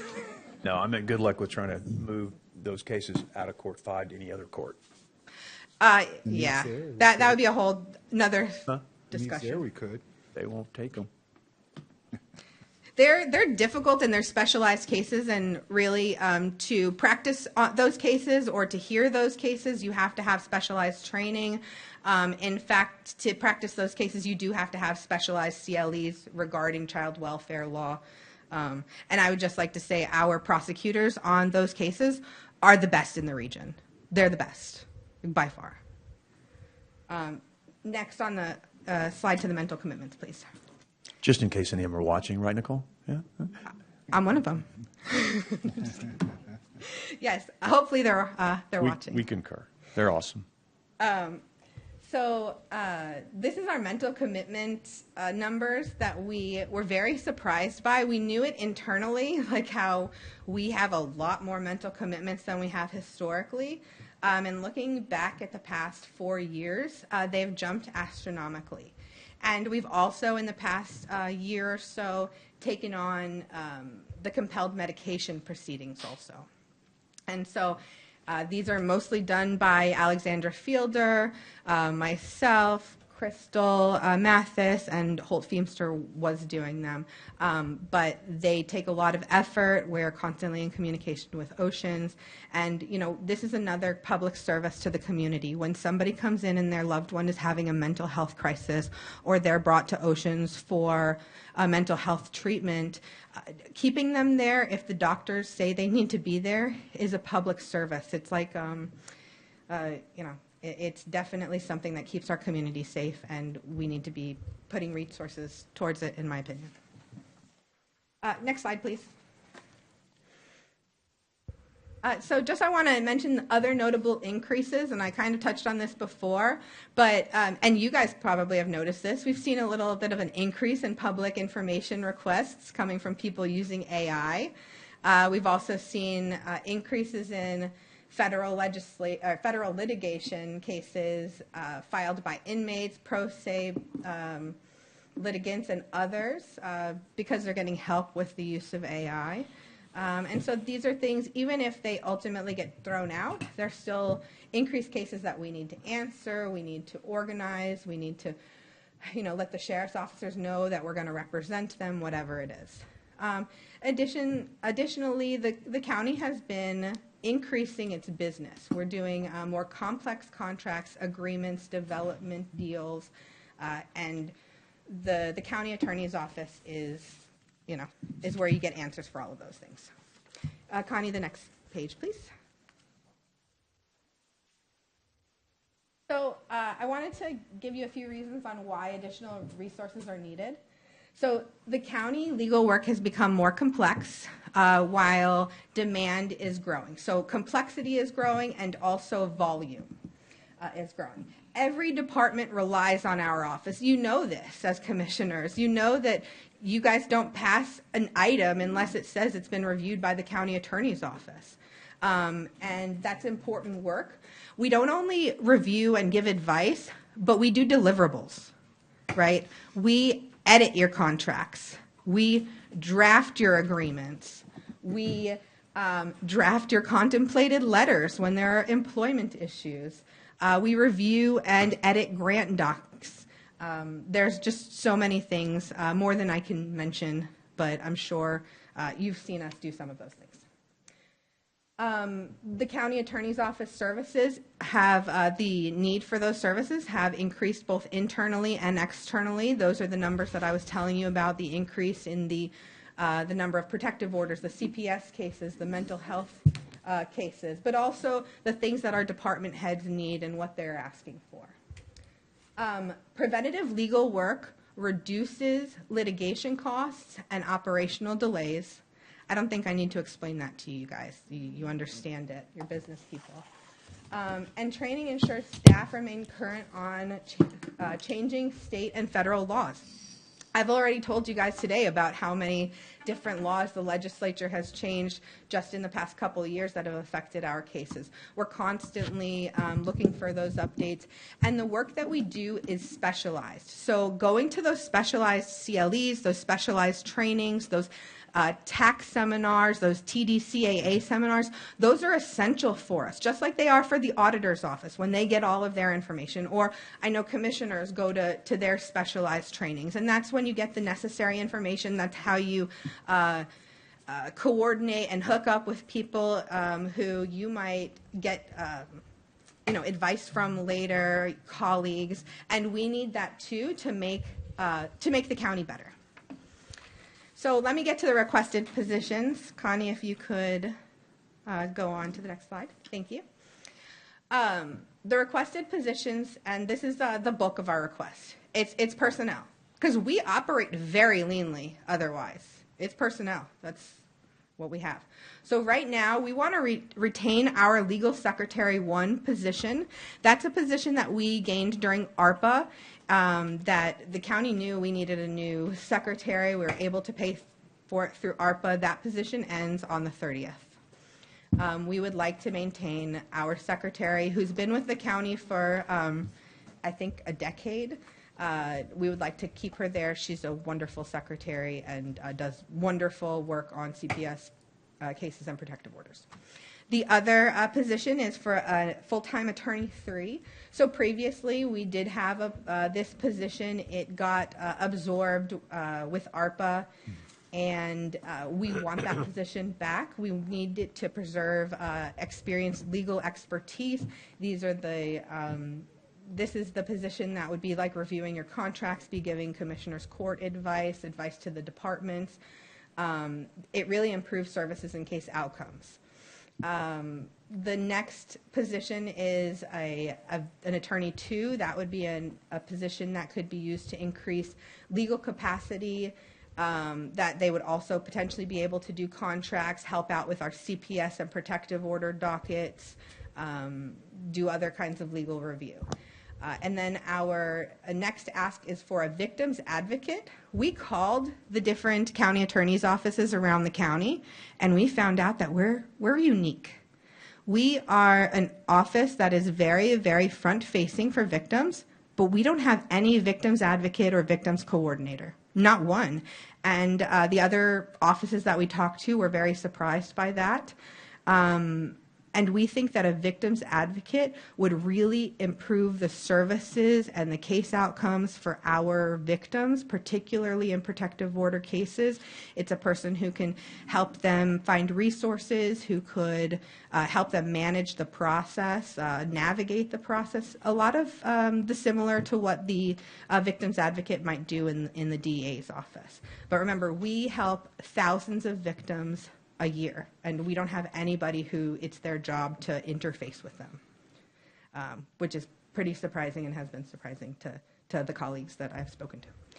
The next is no cost to the county.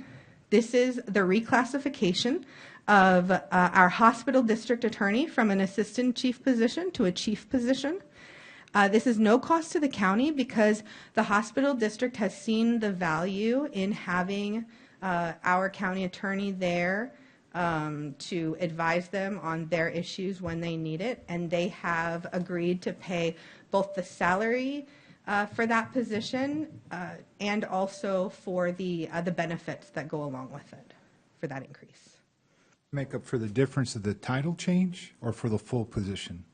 I think they already pay for the full position, and this is going to So they be paid for the title. Mary Esther already? Yes. For the yes. full spot?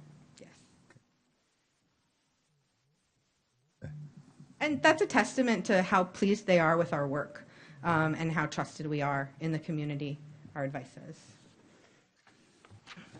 Next slide, please.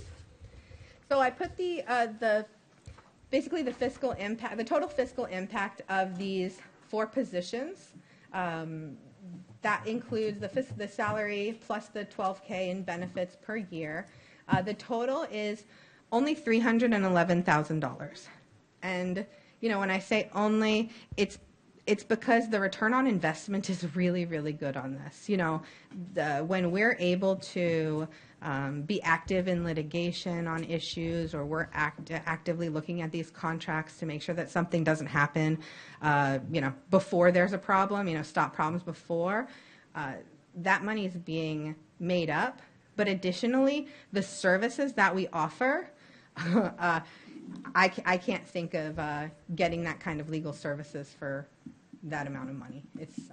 It's a really good value for the county. The other increases that we're asking for are small postage increases. I think everybody's asking for postage increases because the cost of certified mail went up. But also go back to our protective order chart, and you'll see the increases in protective order means more people need to get mailed.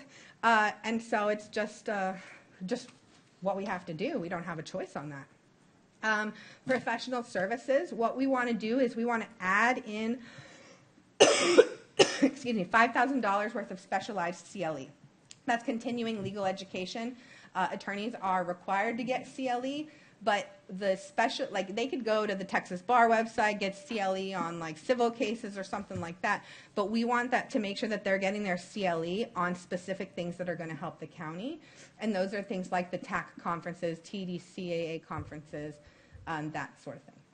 Westlaw, that cake is kind of baked, right? So we could talk about that more in executive session because there's a contract issue with that. But that 75%, it is partially the leftover high Q that ARPA was paying for. But since ARPA stops paying for it this fiscal year, we're still contracted on it for another year. Plus, there's been an increase in our Westlaw contract.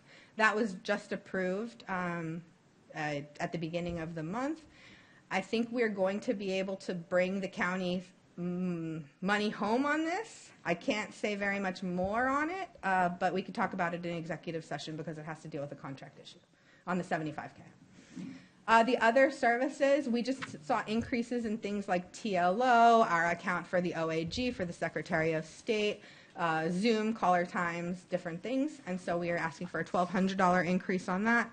And then previously, our budget had been almost slashed to nothing for travel, to $500, and that's why we haven't been able to send our attorneys to CLE to do those things. And so we want to refund that with $5,000 to at least be able to send all of our attorneys once to the CLE that's relevant to their practice area. Okay, next slide, please, Connie. Like I told you, there's no better return on investment for the county. You know, investment today saves the county money tomorrow. Contract review prevents disputes, it protects our assets, advice on urgent termination issues, prevents an employment claim later. You know, there are just so many different examples that I could give you where our investment in our office is really a betterment to the county. Next slide, please. And I'd be remiss if I didn't mention we do a great job. You know, we have our attorneys and staff are very hardworking advocates. They're professionals, public servants, and you know, I know all of the county employees are, but we do particularly hard jobs. We sit in front of protective order applicants and we write down the story of their most horrific moments of sexual assault.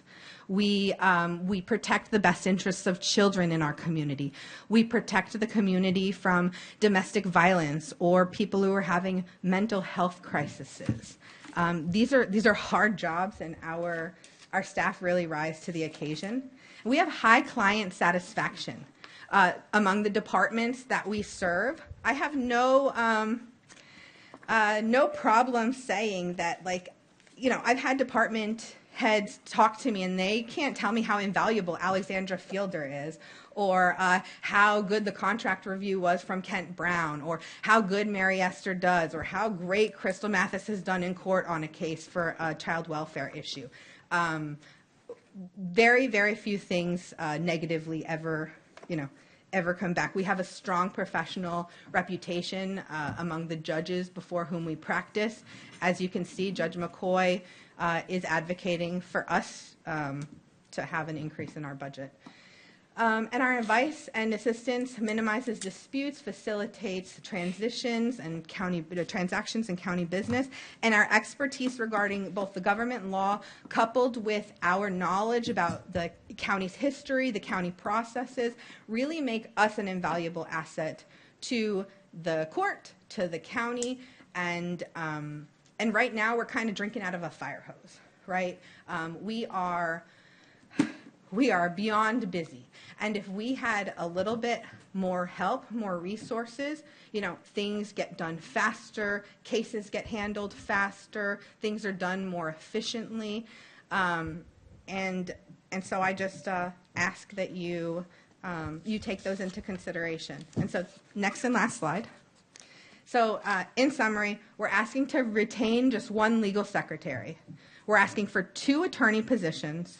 We're asking for our first victims advocate position, a no-cost reclass, and then those modest increases for travel, education, and expenses. And I'll take any questions if anybody has any. So the sum total of that was the $400,000? Yes, it's the three. Let me go back far back. It was like 311 plus 94. Yeah, so 405,836. Yes, sir. Okay. Any other questions? Commissioner Chesney stepped out. I know Judge Scott is watching actively. She's not participating on Zoom, but she heard my comments. Good presentation. About the judgeship. Thank you. But you already have enough for one position, right, since Mary Esther is being paid by the hospital district? Say that one more time. So you already have enough for one position since Mary Esther is being paid by the hospital district? Is that what you No, said? she's going to still we're asking for additional positions. Her position is already paid. They're going to pay for the increase. The increase only? Yeah. Well, no, because they already give us money for the rest of it. So they're also going to pay for her increase. Okay. Yeah.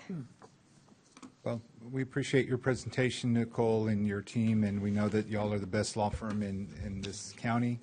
By all means. Yeah, and we know also we're the best training ground for all the other law firms in this county and surrounding areas, that when we lose someone, they go to the private sector, but they're been well trained.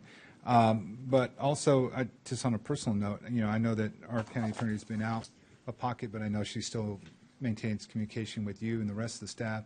But I can identify someone when they truly enjoy their work, and I see that in you.